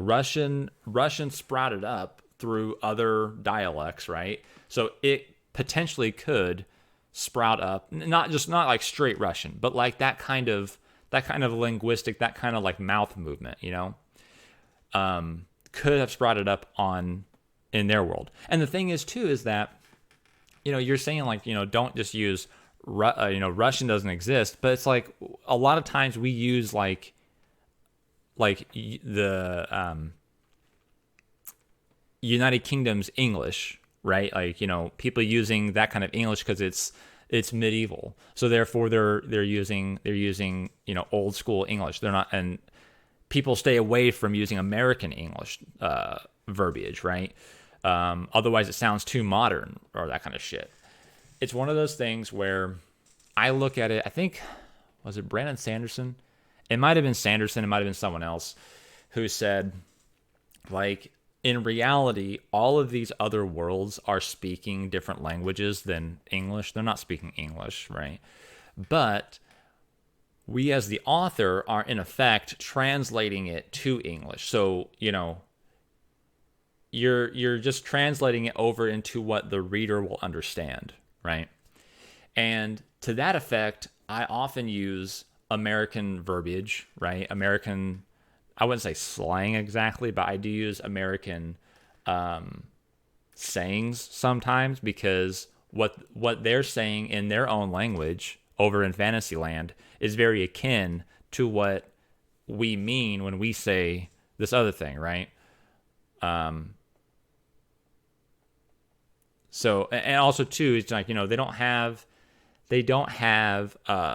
don't call them dogs, but they're basically dogs, or they are dogs, whatever. But so I call it a dog in the book because that's what our readers would understand, rather than having to name it something different, even though it's just a dog, right? I've read a lot of books that do that kind of shit where they name animals different names to sound like it's more fantasy. And to a certain degree, I can say that does work a little bit because we have all these weird names. But a lot of times it's just kind of like, oh, it's you look up in the glossary, like, what the fuck is this thing? Oh, it's a dog. Okay, it's a dog. A four-legged hairy carnivore with sharp teeth, usually about a quarter the size of a human. They are loyal pets with good sense of smell and hearing. Oh, it's a dog. Okay, great. So now whenever I see that word come up and I don't even know how to pronounce it because it's just gobbledygook, I just say dog, right? So for me, I don't do that. I just, whatever they actually call it in Fantasyland, that's what they call it. But I'm gonna write it out as it's a dog, it's a cat, it's a horse, that kind of thing, right? Until you get to like real fantasy creatures that do not exist in our world, then I'll name them some gobbledygook name and put that on the page. So I don't really agree with not having accents, because accents are real. People have different accents. And if it's kind of like, if it's kind of a Russian accent, too, the thing is that there's a lot of languages that aren't Russian that sound Russian. Like if you don't know the difference between the two, you could hear two people talking two different languages and you'd be like, I think that's Russian. And you're just like, well, actually neither are Russian, but they both are like Slavic languages or something like that, right? They're both close to Russian or whatever. So, it's one of those things where I think it's totally fine to have accents because accents are real. Giving them like a harsh accent, because I look at also the accents as kind of like what they embody, right? And you have like the Russian accent is kind of like a harsher accent. It usually depicts more of a harsher struggle in life, in the sense of like we had to kind of like, we live in the snow all the time and we die up here all the time, right? Well, we struggle up here. So I don't think that Russian accents or any other accents are wrong to have, as long as they are embodying kind of how the accent sounds. There's all those kind of, you can watch documentaries, you can watch tiny little clips on it where a lot of the way that we have words sound kind of indicates what it is, right? Like the word cut is kind of a sharp word. Like, so there's sharper words or softer words, and those words kind of indicate what the word means. You know what I mean? Like it has kind of like a a distinction to it, right? You can see that happen a lot in words where there's a distinction to the way the word sounds that correlates to the way or to what the word actually means, okay? And so that also happens to go right along with accents as well. The way that the person sounds, the way that they speak, kind of correlates to the way that the person / the community, the nation is as a whole. We have a lot of a lot of hard sounds. It's probably because we're a hard people, right? Like we're not afraid to offend you with these harsh noises that we call words, right? You guys have all these soft words. We have the harsh words. That's because we're not afraid to offend you, because if you get offended and you want to fight, we'll fight, right? Like that's kind of the mentality to some of these languages. So I don't have everyone have accents. And also, too, I don't always like just straight up equate it to like location. So like, oh, my Northerners sound like Vikings or something like that. My Northerners sound like Vikings. My Southerners sound like people in like the desert regions sound like Egyptians because they're in the desert in Earth kind of thing. Like, it's not like a 1-for-1 equation either. It depends on the people, right? It depends on the people. At number 6, just say no to sensitivity readers. This point is going to make a lot of people angry, but it needs to be said. And before you hit that down like button, hear me out. Where's that down Maybe button? You'll see a different point of view, maybe not. At the end of the day, you can still do you, and I can still do me, and we both can have our opinions. Basically, my viewpoint on sensitivity readers is to stop getting sensitivity readers. It's a waste of money and time. Why? One person doesn't speak for an entire community of people, even if you hire 5 or more sensitivity readers for that particular category. Also, with a quick Google search, people can... Hiring that many fucking readers? Because basically... Okay, think about this. Think about this. You got your LGBTQ, you got your different races. So now you got Black, you got Latino, you got Asian, you've got Native, you've got Islander. So you're gonna hire. This is a small list. This is not a comprehensive list. Maybe you have like 2. Maybe you have like not just LGBTQ, but you've got like gay, lesbian, bi. Right, and then you've got like your asexuals. Then you've got your let's see, what else would you possibly put in? You probably got like your trans, you got your trans people. This is not a comprehensive list, right? I'm already at 10. Okay, just rattling these off the top of my head. Then you want 5 of each, so that's 50. So you need 50 people to read your book.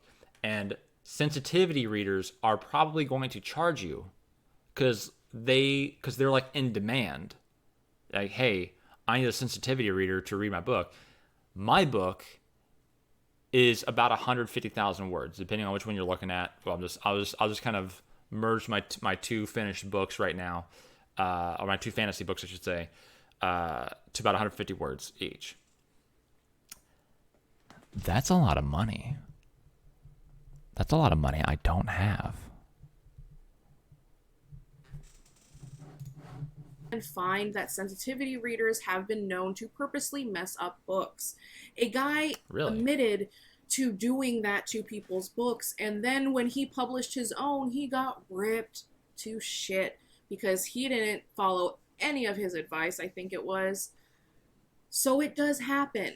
The fuck? Seriously, if you do not believe me and you think I'm just talking crap, Google the controversy surrounding sensitivity readers and then come back here and let's have an honest, open discussion. I understand there were good intentions behind sensitivity readers at first. I do. But again, the root of the issue is who would think one person or a small handful of people have the right to speak for an entire community of people?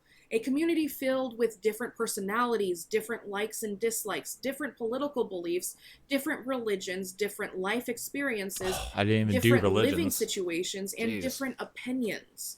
Instead, make sure the character is a person first and their label second. Their label shouldn't be their sole identity in the story.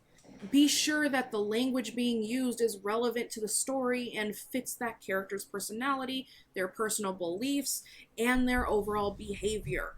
Would the character say these quote-unquote offensive words or phrases or things like that? If yes, run with it. If no, ask yourself why you need that in the story. Chances are you don't. All of the characters' words and actions need to back up their personalities and their behavior in a consistent way throughout the entire story. Readers need to see this on the page. Don't tell us they are like this. Show us they are like this. What are the motivations and the intentions behind that character saying or doing the things they say or do? How does it pertain to the plot? Also, critique partners and beta readers can give feedback on how to handle X label, but again, they don't speak for an entire community of people. What offends one person may not offend another. That is the main reason I now stand against sensitivity readers. Also, it's boiling all characters' personalities down to bland toast with little to no substance or relatability or uniqueness when they all act and think the same way and they all hold the same beliefs. They all hold everything the same. No one stands out unless it's the villain of the story. Characters are now perfectly moral, politically correct, and believe in all the right things and say all the politically correct out the gate. Okay, it's one thing to have your character like learn and grow over time. That's your character arc. Wow. But to have them be like morally correct out the gate, and really all that their struggle is it boils down to a physical struggle. Because it's like, well, can I physically do the task that you're asking me to do? Oh, I'm having trouble picking the lock.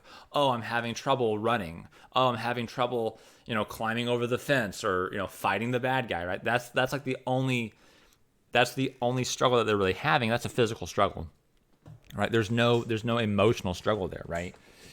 Whenever you watch TV, the best TV is always the struggle that characters have within themselves. It's the emotional struggle within themselves. The second best TV is when they're having emotional struggle with other characters, right? But it's always whenever you watch TV, whenever you watch movies, it's always the best when the character struggles within themselves to make some sort of change to become better, right? That's always the best, because people think that they're already good, but hey, wait a minute, I have to deconstruct some and then rebuild to become a better person than I was before, kind of thing, right? That's always better. And also struggling with the holy shit, I'm gonna have to backstab this person. That's what Game of Thrones was all about, right? That was some of the best TV in the world, where you had these characters who were dealing with, do I backstab? Do I stay on the hard and narrow path, or do I take the easy route and backstab this individual, kind of thing, right? It's just one of those things where, in a lot of books that I'm reading, their morality is already set, so there's no growth going to be there. It's basically them getting others to believe in what they believe. So the struggle is all external struggle, okay? There's no internal struggle because they're already morally correct. Their internal struggle is maybe a romance.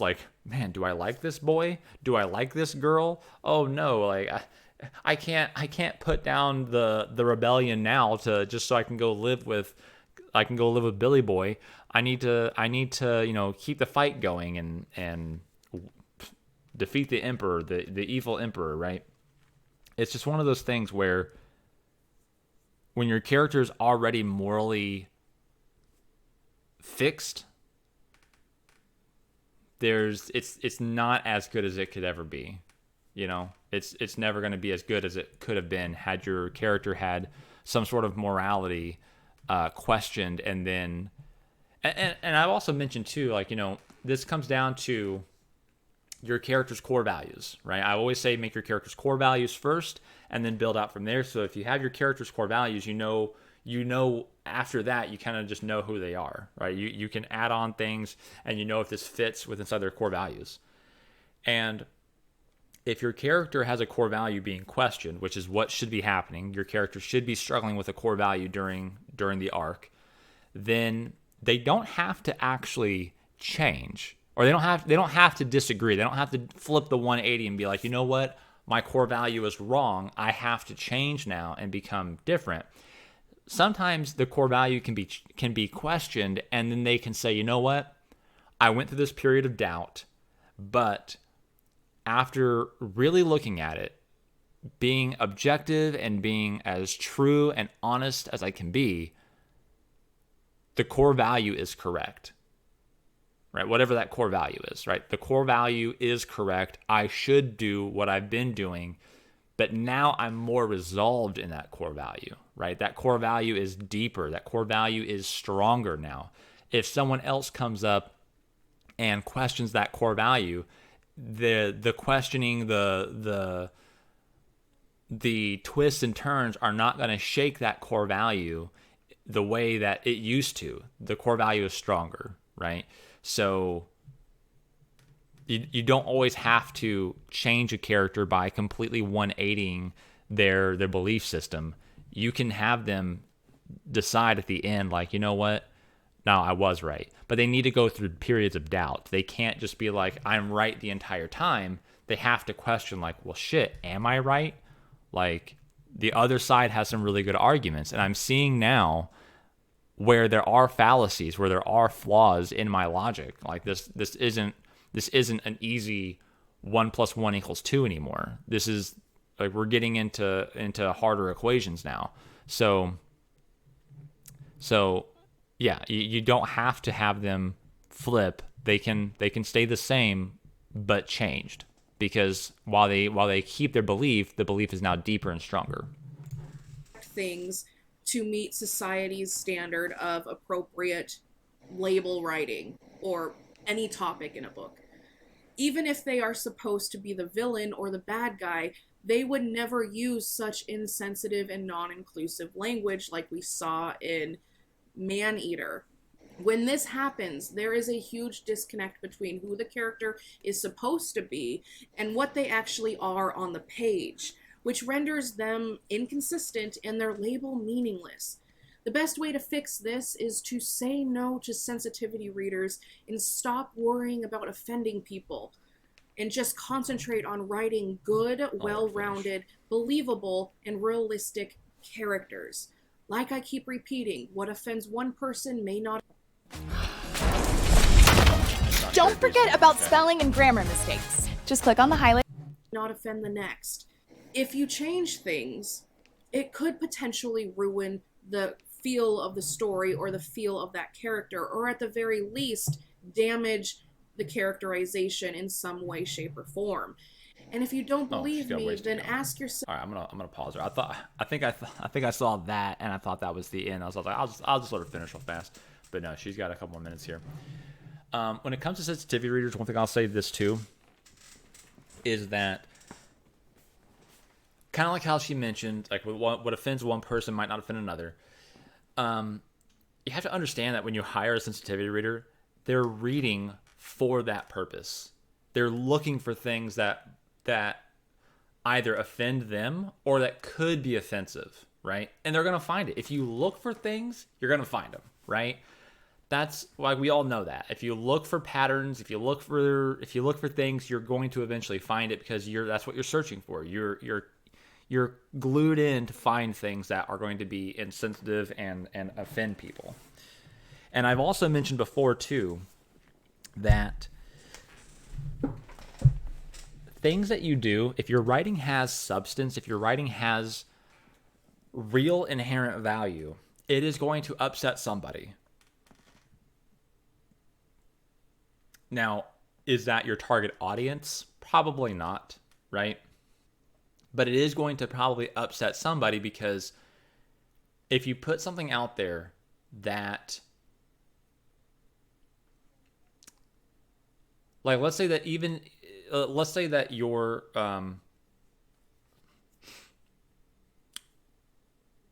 I'll just do it. So my third book is basically an allegory for pornography addiction, right? And it's basically a book that says, like, don't give in to sexual addiction, right? Some people might find that offensive because they like their pornography, they like their sexual addiction.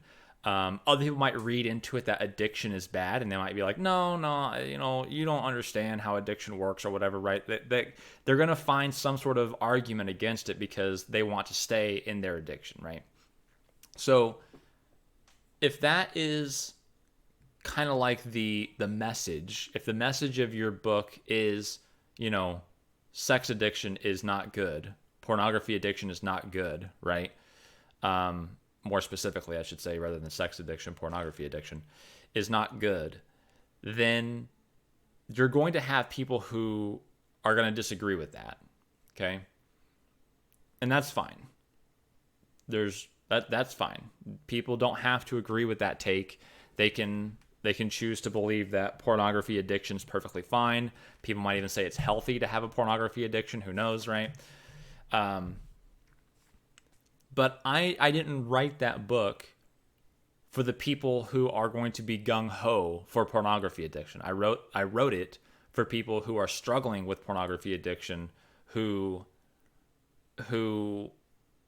would benefit from hearing the message that, others struggle with this, and you're not alone, and there is a way out, right? That's right. So if your book has some sort of, like, real substance to it, and it doesn't have to be a message like that either. It could be something different. That's just an example that I personally can contribute. If your book has some sort of inherent value, then it's going to piss someone off somewhere, right? The idea that you could have this non-offensive book is just ludicrous. It's absolutely ludicrous. And if you succeed, or even if you don't succeed, but you get very close to being completely non-offensive, then, like, your book, so many of those books, I keep hitting that.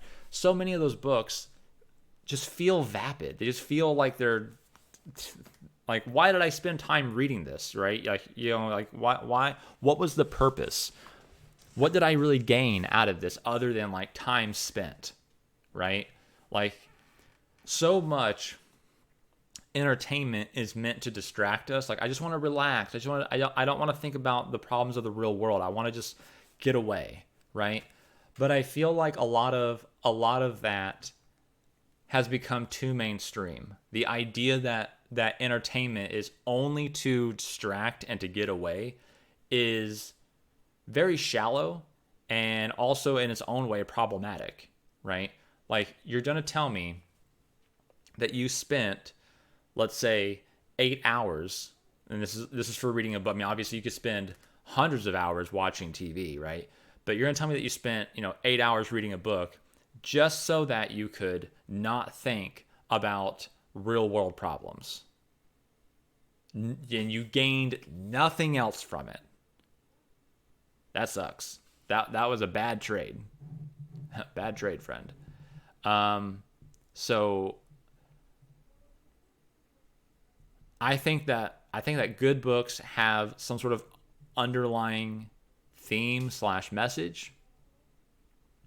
They promote thought, right? Even if the writer didn't say, like, this is going to be promoting a certain type of thought, but it does promote a thought with me. Like, it resonates with me to where I think to myself about, like, oh, maybe I should be more cognizant of the friends that I keep, right? Maybe I should be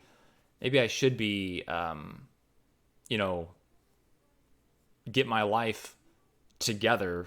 I'm not just partying all the time. I'm not just spending my nights, completely wasted, drunk. And I should really like spend my time more wisely, because in the book, the main character deals with like a lot of loss, and a lot of people's lives are cut short, let's say, right? And then I realized, like, you know what? Yeah, time really is fucking short, and I shouldn't be spending it, half drunk out of my mind, passed out on the floor. Maybe that's not the way to spend my life. So I'm gonna, kind of get away from that lifestyle. That's something of value, right? And again, maybe the author didn't have that exact message in mind when they wrote it, but I still took that from reading. That's something of worth. That's something that, that 8 hours worth of reading, that's some sort of value, right? More than just the story or whatnot. And when you try to get these books that don't have any kind of, that don't offend people, like, you're just gonna have like really wishy-washy, non-committal, very lukewarm stories, right? People really don't like lukewarm very much, right? You want ice cold or you want piping hot. No one really wants like lukewarm tea, right? You want cold or hot tea. No one wants a lukewarm soda. They want ice cold soda, right? Like, the only drink that I ever drink that's like lukewarm, that's like room temperature, is water, right? And even that, I'll also drink water when it's ice cold. But, it's one of those things where really people want either the hot or the cold. We don't want this lukewarm. And that's what you're going to end up getting if you are really striving to like not offend anybody. But I'll also actually add on to that. A lot of the times too, with sensitivity readers, you're dealing with the marginalized groups, right? And so you have all these sensitivity readers read for like the correct representation of marginalized groups, make sure it doesn't offend anyone. But then you don't worry about offending the non-marginalized group, which is probably like going to be like your largest reader base, to be honest. Of what makes one sensitivity's reader opinion matter more than other potential readers who are different people, who believe different things. They might not find it offensive, unlike that one sensitivity reader that was like, you don't need to be writing this like this. But then other readers are like, this is fantastic, this is awesome, why would you change it? Yeah, what makes that person? Similar things. I would also say too is like, when people are reading, I've gotten plenty of people who are like, hey, this feels a little weird. Maybe have a sensitivity reader read on this, and it's like, well, no, you just told me it's weird. Like, that was all I needed. Like, thanks for pointing that out. I appreciate that. That was all I needed. I get multiple people writing back that something's kind of weird, something's kind of off, or something is like completely wrong, kind of thing, right? And not just in sensitivity reading either, just as far as like, maybe the wording, maybe like, hey, this doesn't sound right, this isn't like a normal sentence, or blah blah blah, whatever it might be. If I have a handful of readers reading, and most of them or all of them say like, hey, something's wrong with this. They might say specifically like, this is not good because of XYZ. They might say, I'm not really sure about this, but this felt kind of weird reading it. That's just a red flag for me to go, okay, there's a problem with this section here. I need to take a look at it, and I either need to rewrite it or I need to figure out why it came across as weird. Or what? Like, you don't need sensitivity readers for sensitivity reading. You just need critical feedback. So you need your crit partners and you need your beta readers. What gives that one particular person the right to say what's deemed offensive and what isn't? Are they coming from a good place, or are they trying to fit things to their own personal viewpoints and beliefs and way of thinking about how the world is, aka how they perceive everything around them? I get it. People hate talking about difficult topics. Thankfully, I don't. mainly because I want characters to matter again and have personalities and realistic flaws that lead to well-rounded characters that I end up emotionally caring about.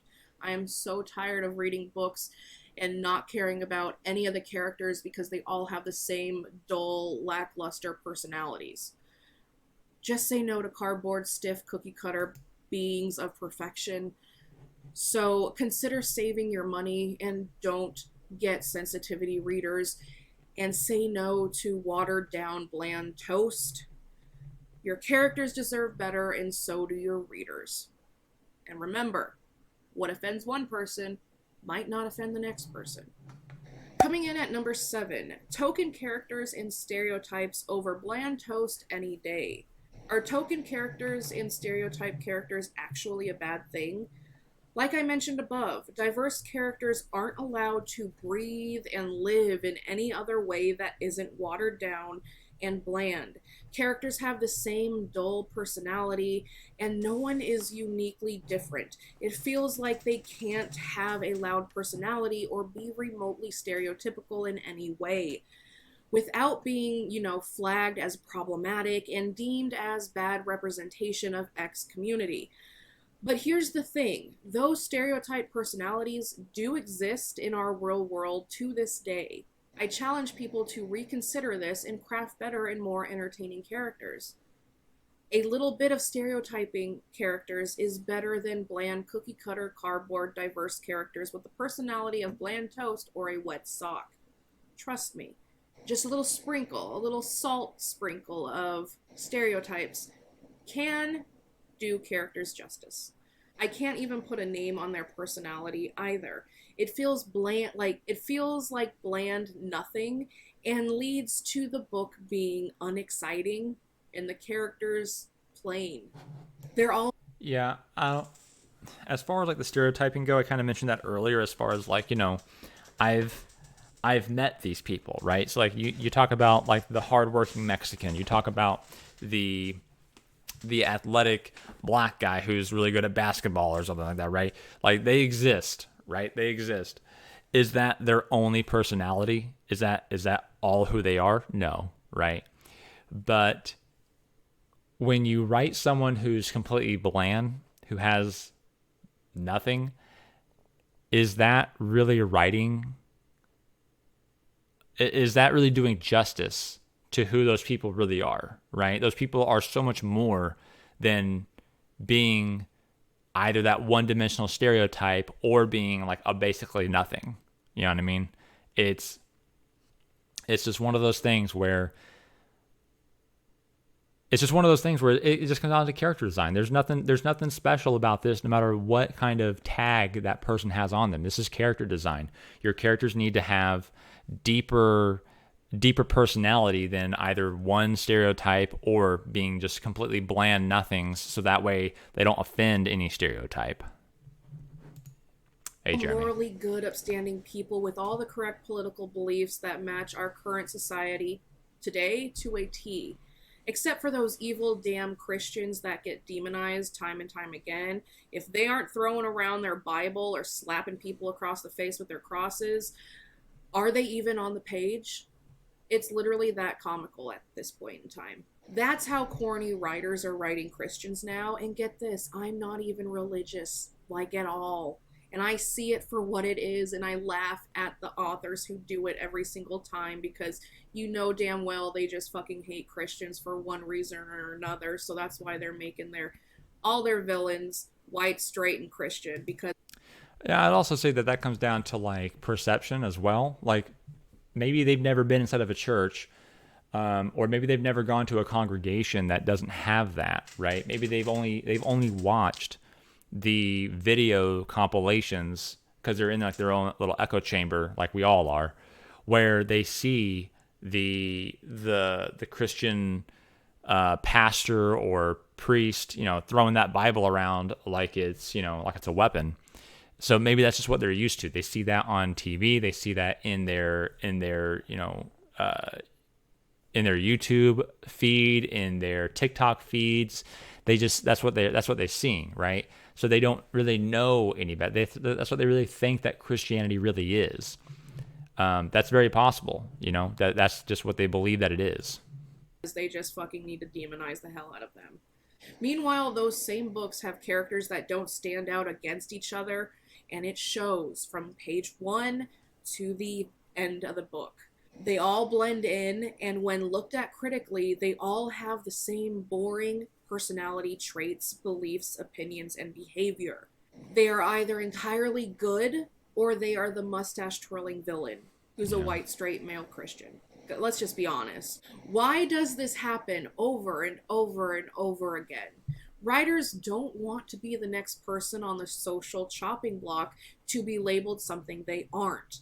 So they don't take any risks, and they play it way too safe. Yeah. Like a lot of people, the COVID-20 got I was about to make a point. 320 was the highest I ever hit while the brewery's been open. The perfect way. Yeah, it is very safe to attack white straight Christian.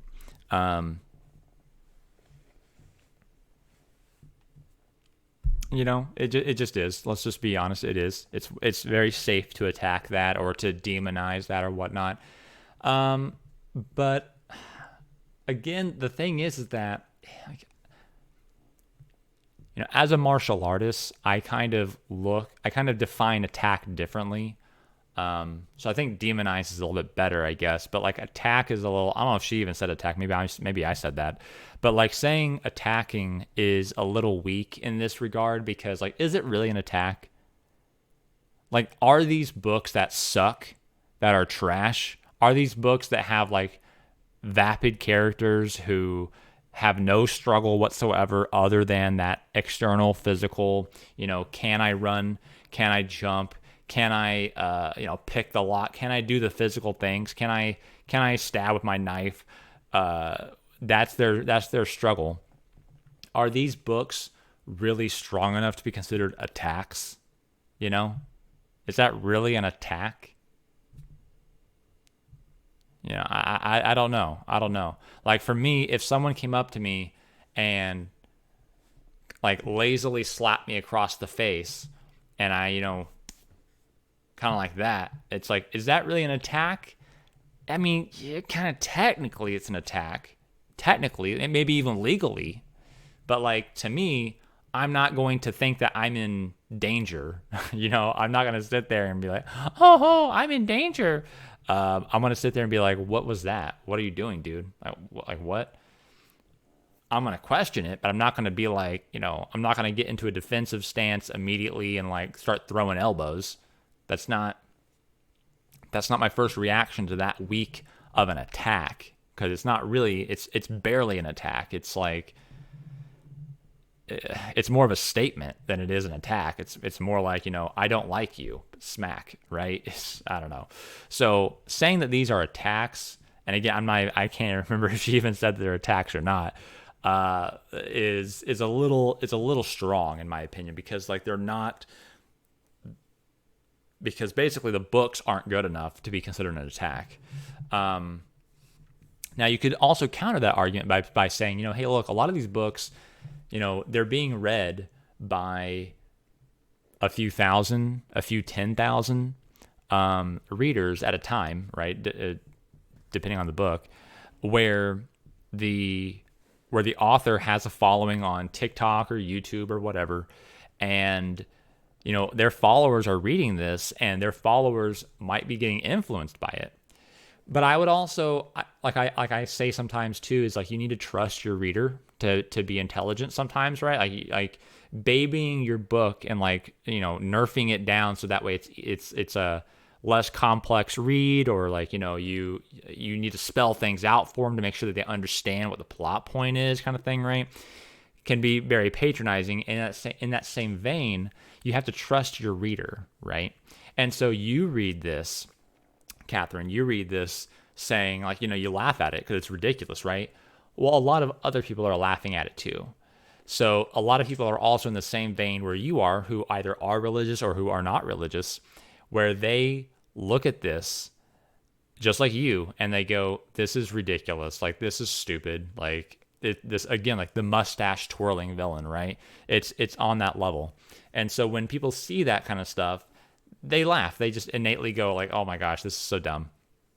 So readers see through things. It's not difficult for them to do that. So again, like, is it really an attack if it's so weak and so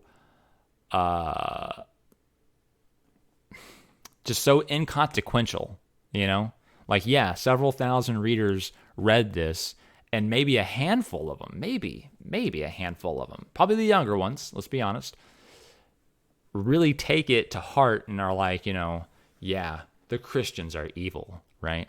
But most people are going to be like, you know, most people, even if they actually believe that it's like not a mustache twirling villain who like this is trash writing now, most of them are still going to be like, yeah, in this situation, they're probably going to be like, yeah, most Christians aren't bad, because we live our lives. You know, we go outside, we go to school, we go to our jobs, and we meet people who are Christians, and they're not bad people. They're mundane in most cases, right? They're mundane people. It's just like, whatever, you know. Yeah, I go to church on Sundays.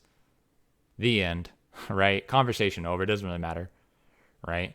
They're not like, you know, it's not like they're extremists, you know.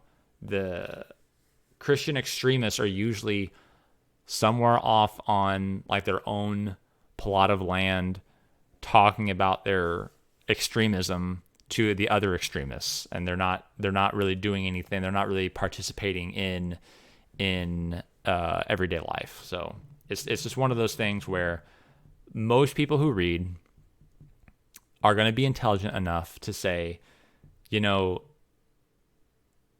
sure, this could happen. Sure, this situation could arise. And yeah, the evil Christian was evil. Yeah. And then other people would be like, this situation is so contrived and so bullshit. This author just like hammered this in, and this doesn't even like really even make any sense.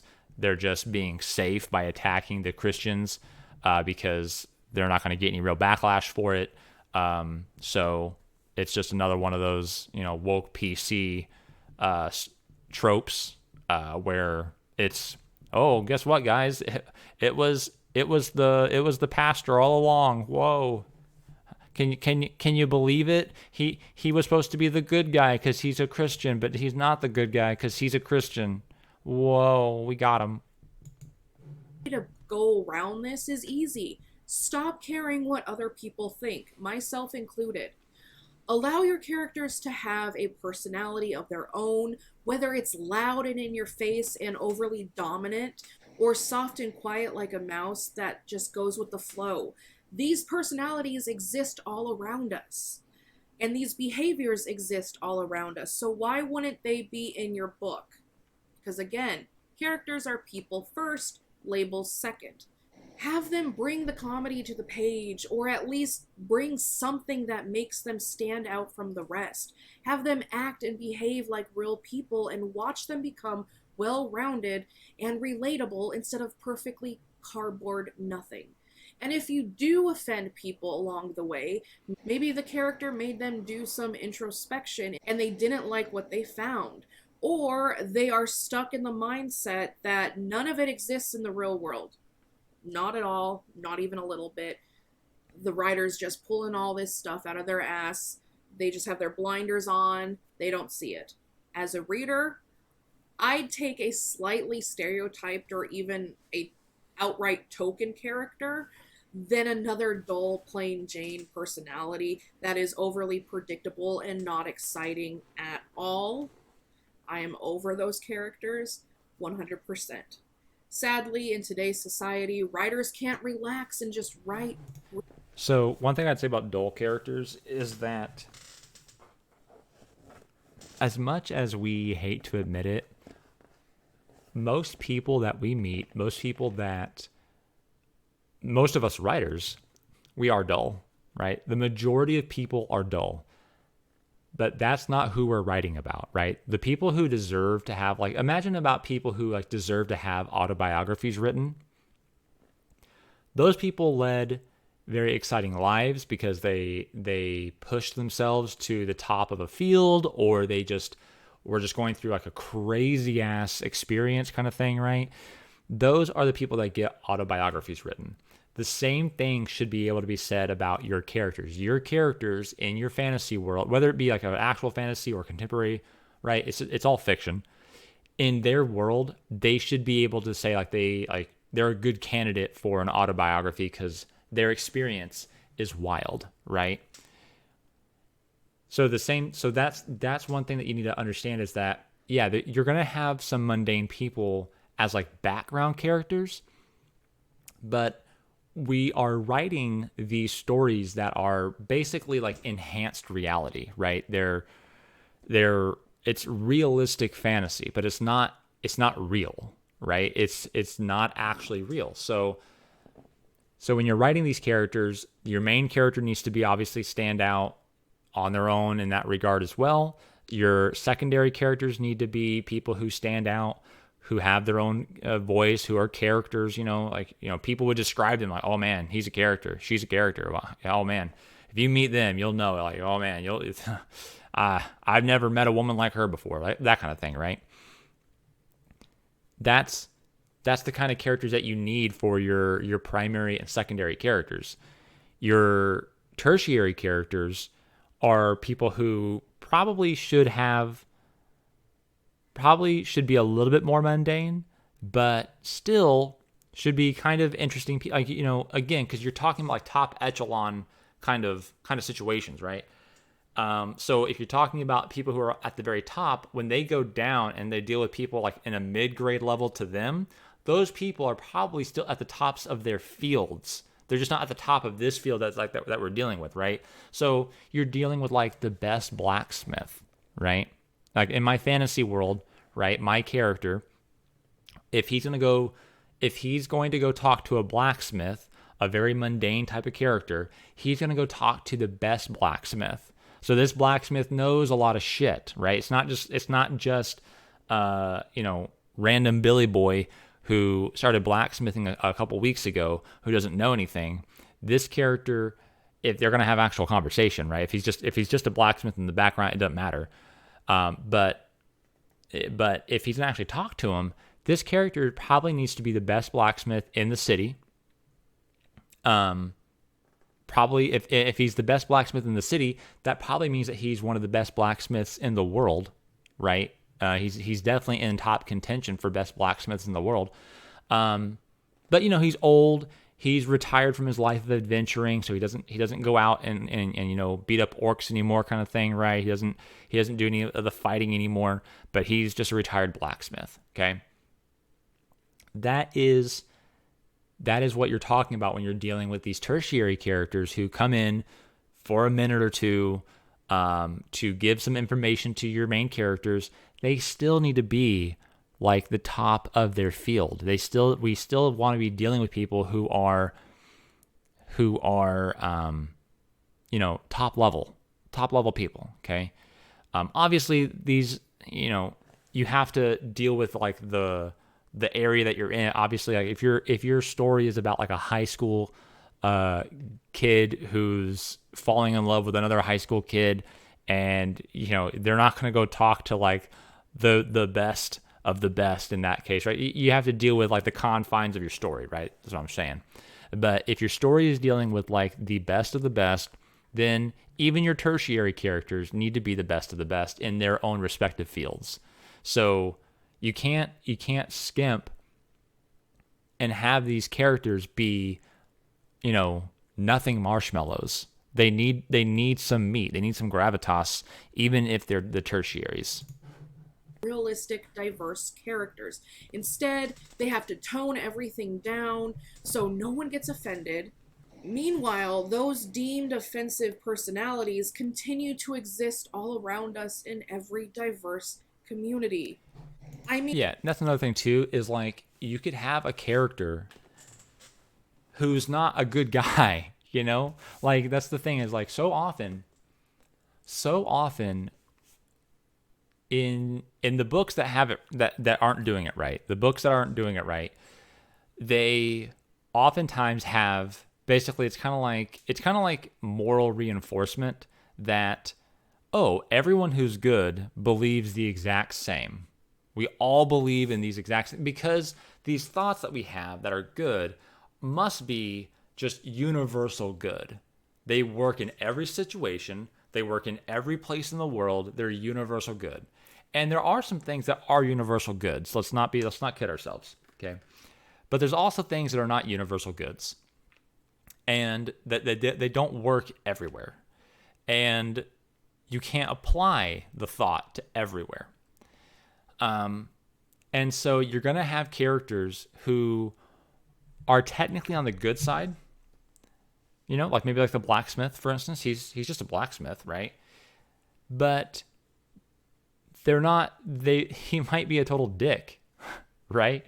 He might be a complete asshole. He's like, you know, like maybe one of my Anouk characters, one of the giants who migrate around the Great Lake, they come in and this guy is racist towards them because he hates the fact that they're so tall.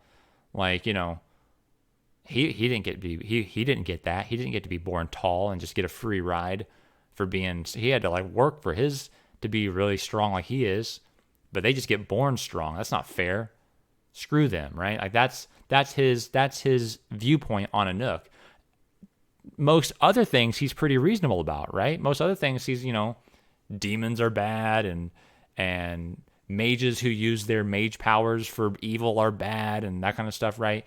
But he has this really bad take on the Anouk, that he hates the Anouk because they're tall and that they get born into having superior strength that he had no chance at getting.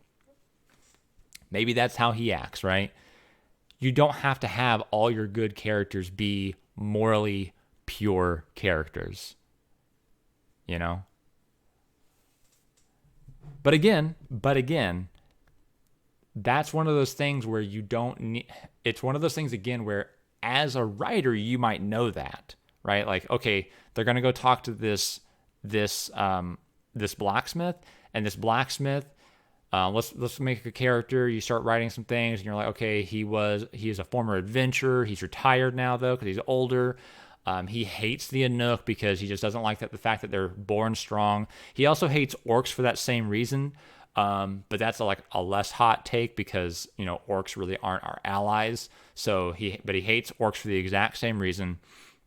And blah, blah, blah, blah. But if I only take like a human and an elf in there, do I need to show his racism? You know what I mean? Like, does it come up that he hates the Anouk? Does that really ever present itself? And if it doesn't, why shoehorn in that fact about him, right? It's just one of those things where, like, again, does it serve the plot? What is the purpose of this plot? The main thing about this guy is that he is a former adventurer and he knows some things that the characters need to know, and he knows those things because he was a former adventurer. That's the important part. The other parts are part of who he is, and that matters when I'm writing this character, but does it ever actually show up? Right? Does it move the plot forward? I mean, I've seen... So I guess to like summarize that point is like making your character... You don't want to have marshmallow characters, right? You don't want to have these characters that just have nothing. They're just vapid. They're nothing, right? You don't want to have that. But at the same time, you don't want to just give them traits that do nothing to the story other than just like, oh, he's just a wild character. You remember the blacksmith they went and talked to? Yeah, he wasn't even named. But what a character though. He was such a character though, wasn't he? Like we don't want that. We want our characters to move the plot forward. Black people try to cancel other black people for how they write black people in their books. Don't believe me? Google the author Quan Mills and the book This Bitch Got Roaches in Her Crib. I would have never heard of this author if it wasn't for this bitch got roaches in her crib. Going that's to brutal. multiple writing groups on Facebook complaining about him and all of his books, and trying to bring up the debate of how dare you write black people like this, which I have to say, I checked out one of his books and surprisingly it was written well and believable. Les gasp. Controversy around that whole situation is just hilarious. You really can't make this stuff up. The best way to craft diverse characters is to treat them like real people. Yep. We all have a classy side, we all have a trashy side, and we all have days where we're somewhere in between. And that is perfectly okay. Yep. And we all act differently when we're in certain groups of people. You're not going to act laid back and unprofessional in your workplace environment. No. But with your friends or family, yeah. And remember that stereotypes are built on a foundation of truth. It's why they became stereotypes in the first place. It's not like someone just pulled it out of their ass and was like, let's just slap this shit on the whole community. Even if you don't want to accept or admit it to yourself, that is the truth. So sprinkle a little bit of stereotyping into your characters and watch how fast they start to stand out from each other and develop unique personalities that aren't bland toast and feel like everyday people. Coming in at So sprinkling in stereotypes, and again, this, you know, this should not really be a thing. You should make your own stereotypes for fantasy and sci-fi. Right? You should understand, like, okay, what are they really known for? What do people really see them as? You know, what are the stereotypes for this race, kind of thing, right? So you should be making your own stereotypes there, okay? And those should kind of come through to people who read your books, end up going like, that's a very Anouk thing to do, right? That's the giant race. That's a very Anouk thing to do. That's a very elven thing to do. That's a very dwarven thing to do, right? We have these stereotypes for certain reasons, and you do want to incorporate that in your book, in your story craft, right?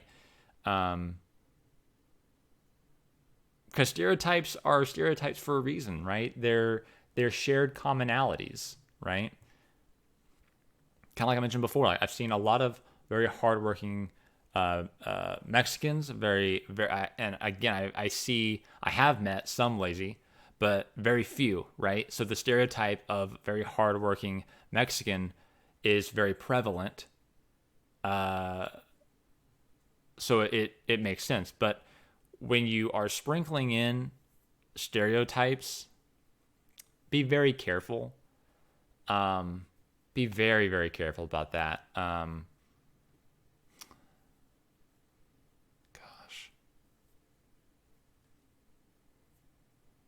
Yeah. The reason I say that is because of like basically of like page time, right? So you only have so much time for these characters, especially if they're secondary or even tertiary characters. Be very careful at that point, because when you sprinkle in these stereotypes, like, okay, he's Hispanic, I'll make him very hardworking, right? He's a very hard worker. He's very committed to his welding job, or he's very committed to his he's a manager at a grocery store or whatever, right? Like whatever his job is, he's very committed. He's very hard work. He's very dedicated. Those are all very good traits. And even to a certain degree, they could be detrimental, right? Because he doesn't spend enough time with his kids because of that kind of stuff, right? But how much of this stuff do you actually have time to get on the page, right? So if you sprinkle in the stereotype, what is there room left for? You know what I mean? So it's all circumstantial. I'm not going to say do this, don't do this kind of thing, because it's all circumstantial when it comes to this. But again, moving the plot forward is the most important thing. If you're just looking to make the character not flat, and you sprinkle in some stereotyping on them to give them a little bit of an umph,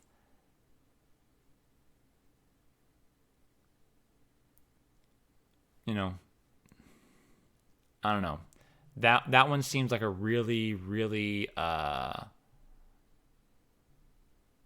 I would probably stay away from doing that if you're a newer author. Get some experience on how to really characterize people succinctly before you use stereotypes to characterize somebody, because if it's not done well, then it can come off as like you don't know anything about Hispanics other than they're hardworking, because you heard the trope about hardworking Mexicans, so therefore that's all you know, so that's all you put in, and therefore not good. So you're at that point you're perpetuating a stereotype rather than saying like it's a good value. Like it's a good value that they're hardworking. Like they have a lot of success because of their work ethic. Rather than saying that in your novel, now you're just perpetuating a negative stereotype, even though you didn't mean anything negative by it at all. So yeah, be careful with that one. Number 8, own voices, qualified authors, and diversity as a marketing tactic and selling point. Like sensitivity readers, I suggest walking away from the own voices movement for a number of reasons. What started off as something great has now turned into something not so great. If you want to write a diverse label that isn't a label that represents you personally, I suggest that you do it.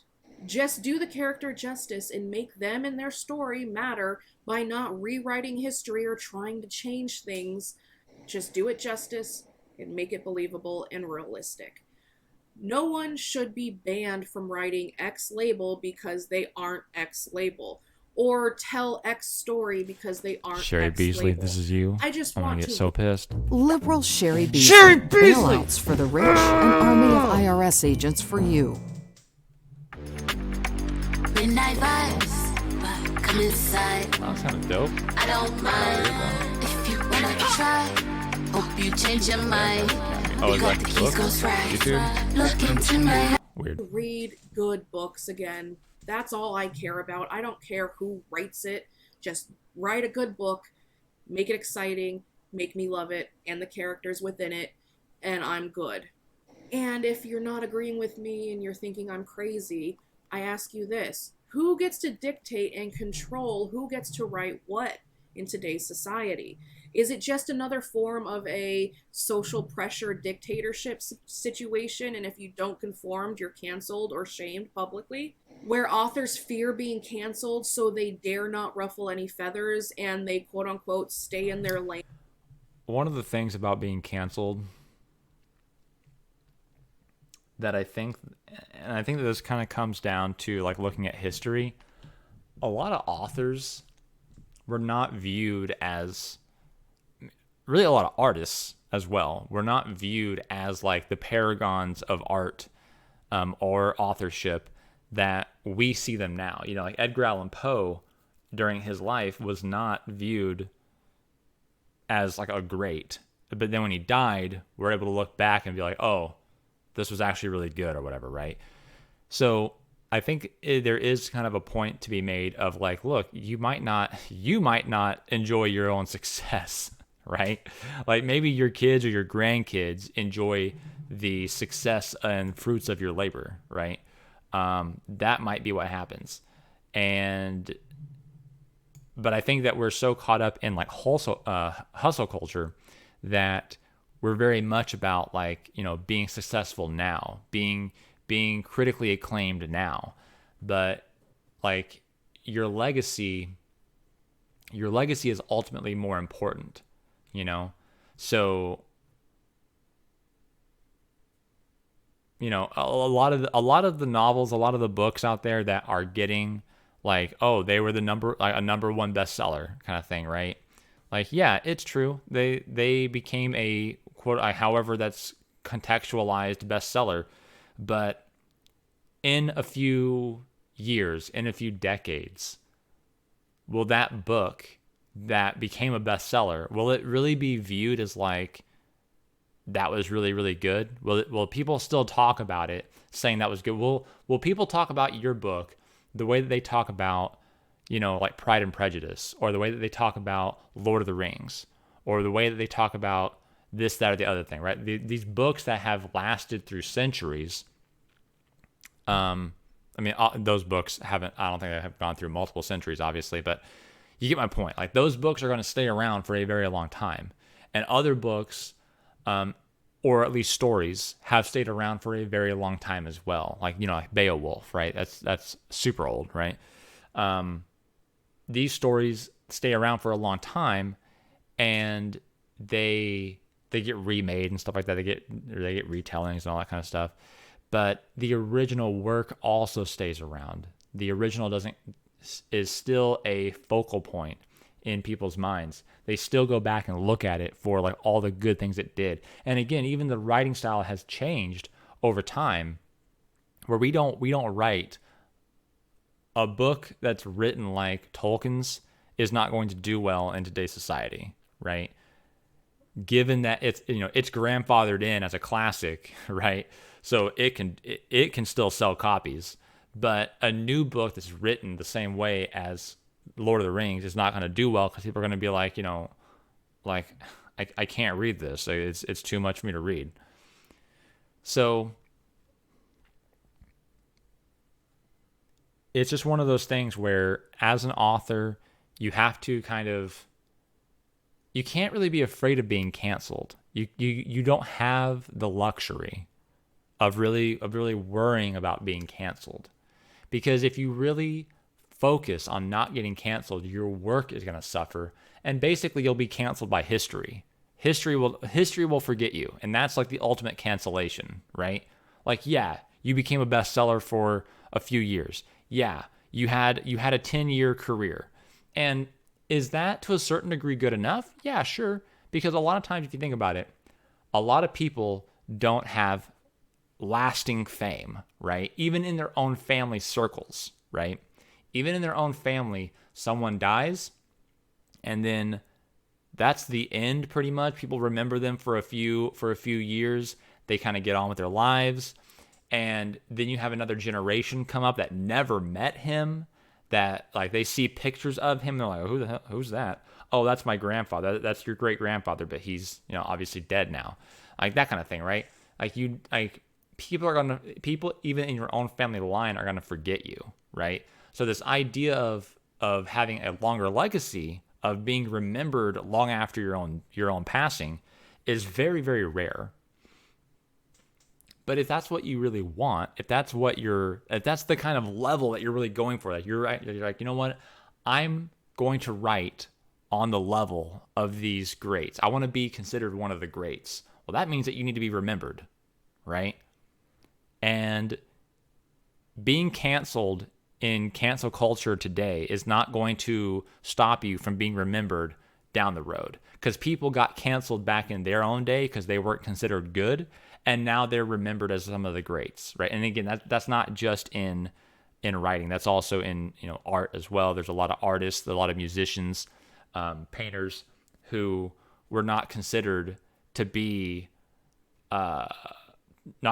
great, but now we consider them like masterworks. You know what I mean? So it kind of depends on what you're really looking for. Are you just looking for like to pay your bills? If that's all you're looking for, then I guess you can worry about being canceled, because at that point you need to pay your bills. You can't get canceled. You need to pay your bills, right? But if you're looking to make a real impact and have a lasting legacy, being canceled is not something that you can really think about, because you need to, number one, accept the fact that you could be canceled and then remembered later on. And number two is that your work needs to have teeth, and teeth are going to hurt people, are going to hurt some people, right? If your work doesn't have any teeth, it's not going to have any staying power. And behave and remain silent and complacent, and they know their place? No. Do writers have to be diverse to write diverse characters and tell diverse stories? No. So what's stopping writers then? Is it the fear of public? I would say on writing characters that you did not, especially obviously this is like more like contemporary writing. Obviously, if you're writing like high fantasy, or you're writing hard science fiction kind of stuff, then it's not really going to matter too much because you're making up the cultures at that point. But writing an Ethiopian character, right? I've never been to Ethiopia. I don't know the differences between Ethiopia or like the Congo. Like, I don't know like cultural differences there, that kind of stuff. I know that there will be, right? But I don't know what they are. I should not be writing that character right now because I have no knowledge, right? But if I took the time to learn, probably a really good idea would be to do interviews, right? So like watching documentaries, doing interviews, things of that nature to like really learn and deep dive into that culture to understand their viewpoints and such. Then yeah, I could write it. You know what I mean? And that's, when people say write what you know, I'm very much in that camp of write what you know. And at that point, if you've done all the research, if you've done all that legwork of doing the interviews and watching documentaries and things and like really deep diving in, then at that point, that is something that you know, and you can write that, but don't watch like a movie about an Ethiopian or a movie that just has an Ethiopian character, right? And consider that your research or something. You know what I mean? Like that's not enough, and you don't know. So therefore, now you're writing something that you don't know about, which would not be good. So write what you know, and if you don't know about it, then go learn about it, so that way you do know it. Backlash, the fear of a publishing contract being canceled once it's found out the author isn't that diverse label, because we've all seen it happen more than once in today's society already. It happens. And all that happens because of toxic mob mentality behavior that keeps own voices and other such things very much alive to this day. The other reason I'm done with the own voices movement and the qualified authors only debate is that diversity is now boiled down to a marketing tactic and a selling point, and that's it. Instead of selling the plot of the damn story and let the book speak for itself with how diverse its cast is and all of that, publishers and authors alike are leading with not only the labels of the author themselves, but the labels inside of their book. Basically, they are pitching labels first, and the plot of the book is being left out entirely, or it's to the very last of the line. As a reader and a writer, author labels don't matter to me at all, and I don't care what labels are in the books I read, because the book itself should be able to speak for itself and show me that there is a diverse cast while I read it. All I care about is the plot of the book. Sell me the plot of the book, and I will buy it if it interests me. At no point in time have I ever bought a book based on anything but the plot of the story. I find it ridiculous and disgusting that people would buy a book for any other reason except for the plot interesting them to wanting to buy the book. I mean, I can see someone getting a book by their favorite author no matter what, because they're their favorite author, but I've never bought a book based on author labels or character labels. And I kind of disagree with this, in the sense that like for me, I've bought in Star Wars books that I had no idea what the plot was. I just kind of picked it up, looked at it, and I was like, oh, this kind of looks cool. It's Star Wars, right? That's a label. It's Star Wars, right? It's not the exact same type of label that she's talking about, but still, it technically is a label. Like, I had no idea what the plot was other than, like, oh, it's about Darth Maul. I have no clue what he's going to be doing in this book, but I'll read this because, like, pre the prequels, technically that timeline kind of interests me. Sure, let's read that, right? Or it's right after it's between the prequels and the original trilogy, so therefore it's be dealing with like Darth Vader hunting down all the Jedi. Maybe, I don't really know, but I know that's the timeline, so I might see that in there. I'll buy that, right? I've done that before. other people who hear like it's about a black girl who goes on this fantastical adventure, right? That's very vague, except we know it's about a black girl, right? That's two labels, right? Black female, it's a black girl. Is that enough to sell a book to someone? Sure. Right? Yeah, sure. I stand firm in the idea that you should be able to identify with the main character no matter what.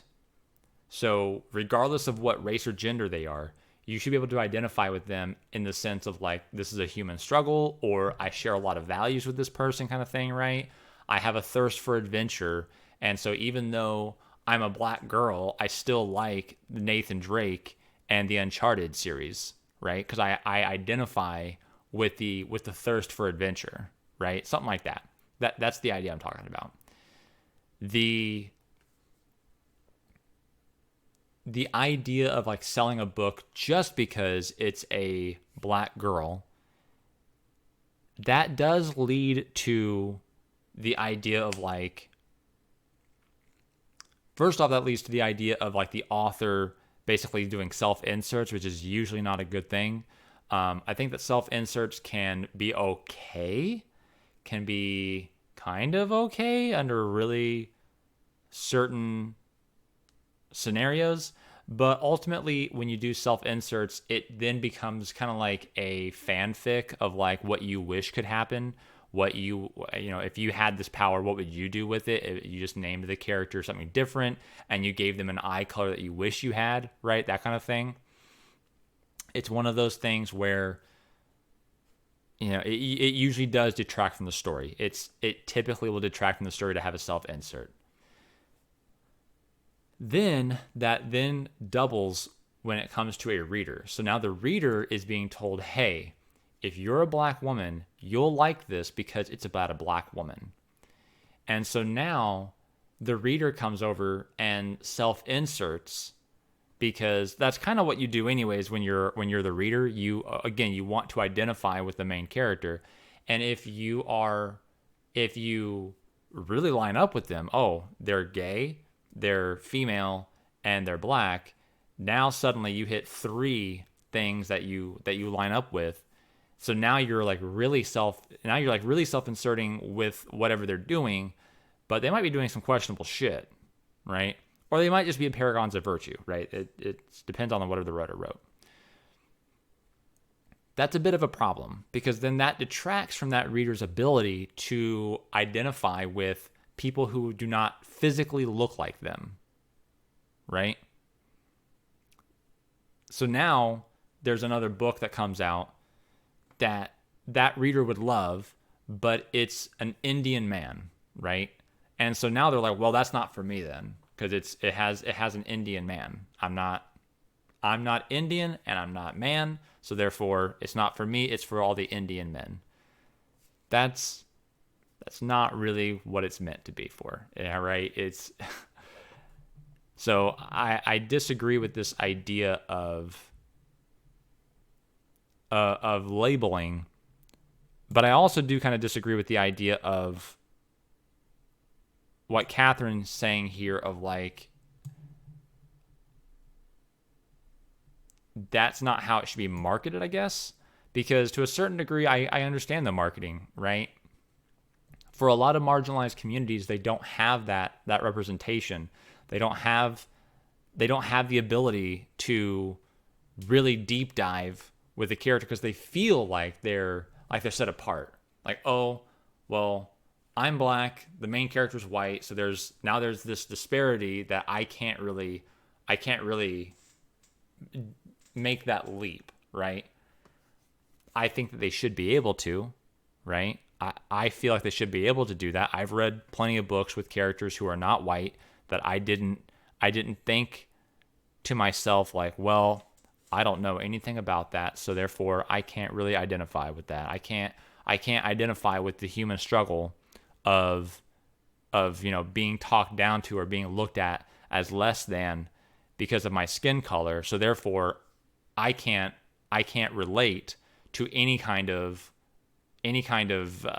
struggle that this person is dealing with, which is absolutely insane, right? I've been looked down on because of my socioeconomic status, right? I was poor as a kid, right? I wasn't eating trash, but I certainly wasn't getting like the allowance that the other kids in my neighborhood were getting, right? So I was the poor kid, right? So I've grown up with that struggle of being looked down on in that regard, right? So I know what it feels like to be looked at as less than when it comes to something that you have no control over. I had no control over my parents' jobs, right? I had no control over that. The same way a person doesn't have control over their skin color. They have no control over that. Do I know what it's like to be looked down on and be looked at as less than because of my skin color? Well, technically, in the past few years, yeah, whites have been kind of looked down on. But growing up, no, I didn't. No, let's just be honest, I didn't, right? But I can still relate. I can still empathize. I can still be human and be like, man, they have no control over that, and that sucks. And they shouldn't be held responsible for their skin color. Man, that sucks. That's not their fault. That kind of thing, right? So it's just one of those things where it's kind of like this double-edged sword where I do get it. At the same time, I think that readers, again, I give my readers a lot of credit. I think that they're smart. Most people who read are smarter than average people because average people probably don't read, right? Reading can really help you become more intelligent just by your vocabulary, but also become more emotionally intelligent because you're going through these trials and such that the character's going through. So you live vicariously through them and you kind of experience these struggles and these trials that they go through that you normally wouldn't in your own life. So I give my readers a lot more credit. So I think that they should be able to bridge these gaps. And this idea of marketing the book by saying, oh, it's a black female lead. Is it wrong to market that? No, because then you might get black female readers who wouldn't normally read that genre. But at the same time, should you only rely on that? Definitely not. I never will. That's saying the only reason the reader is showing support to that author is because a label they hold themselves, and that is it. Not because the plot of their book interests them.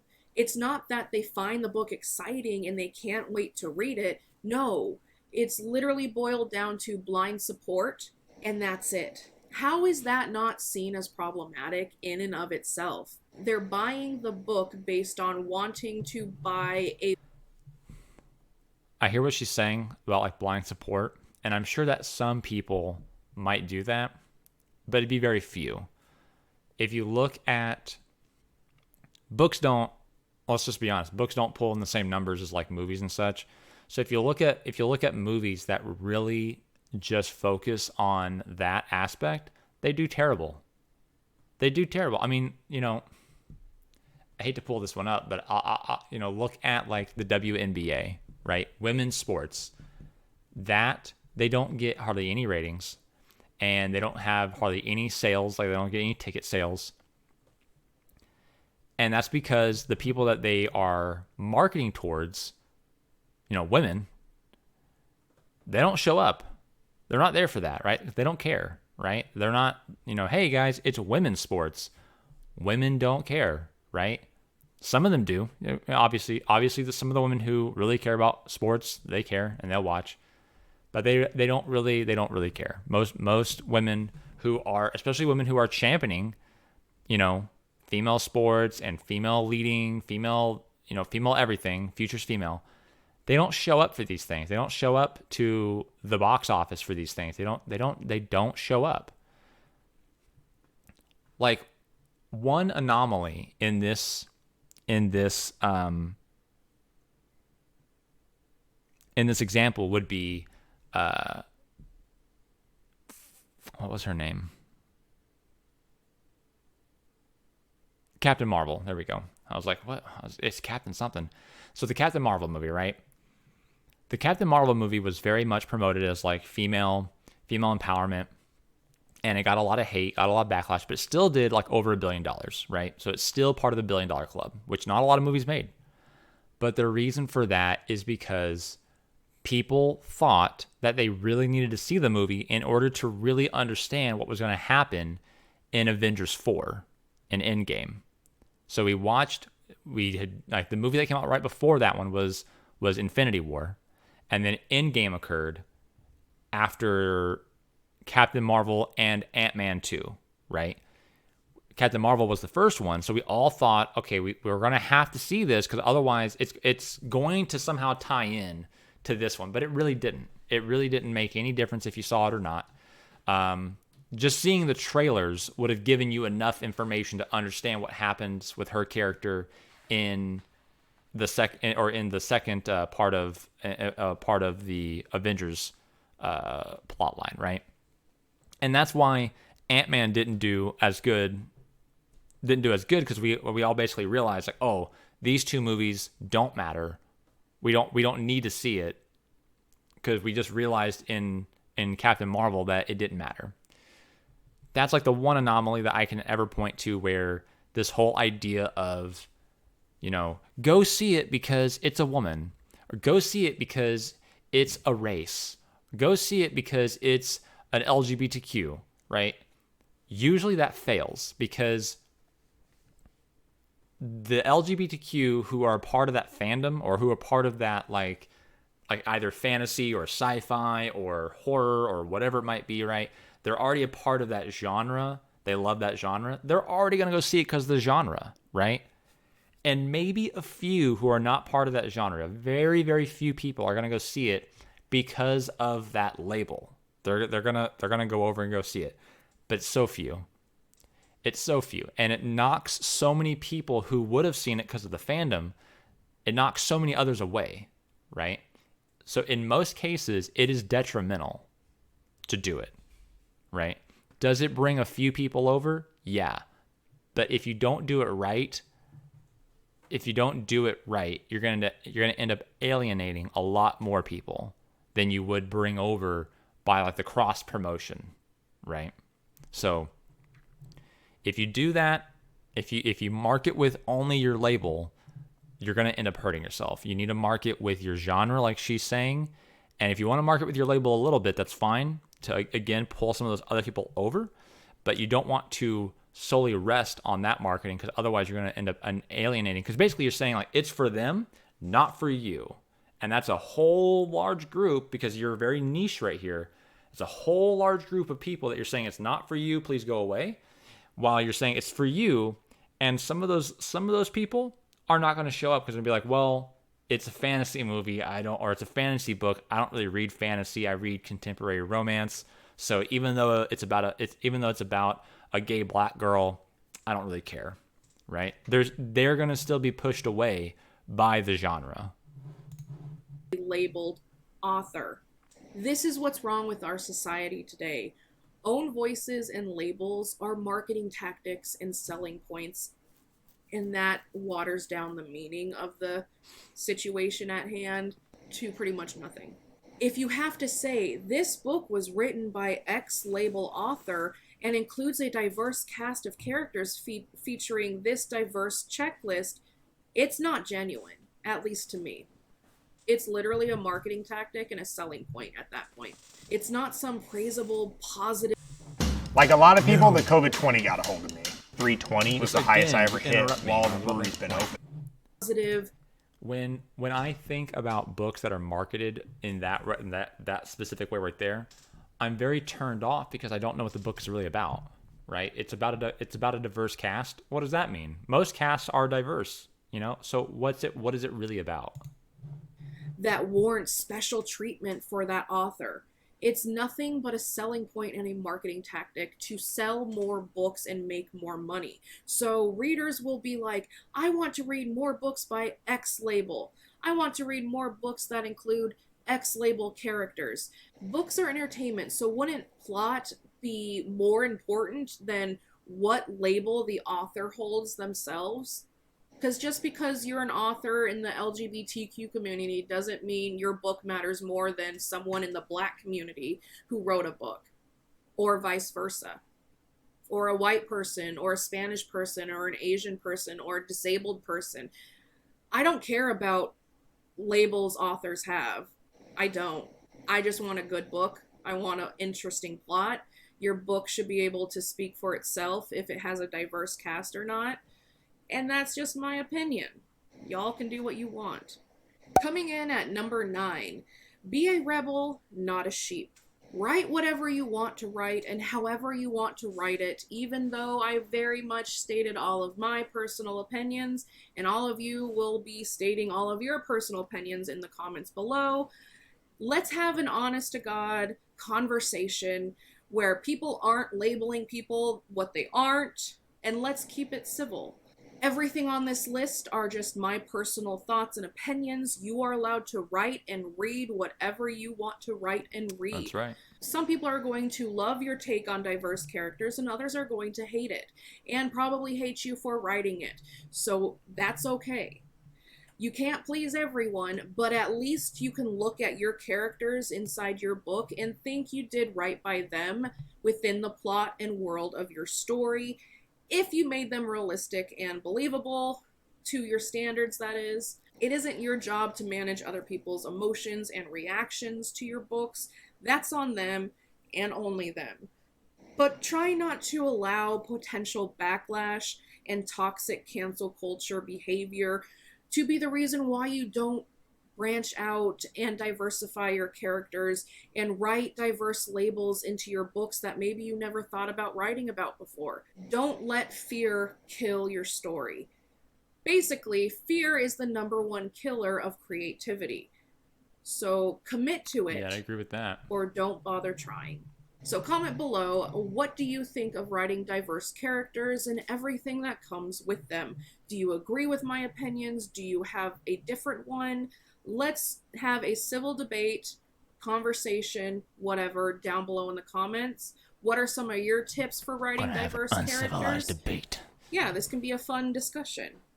Hopefully it doesn't go off the rails.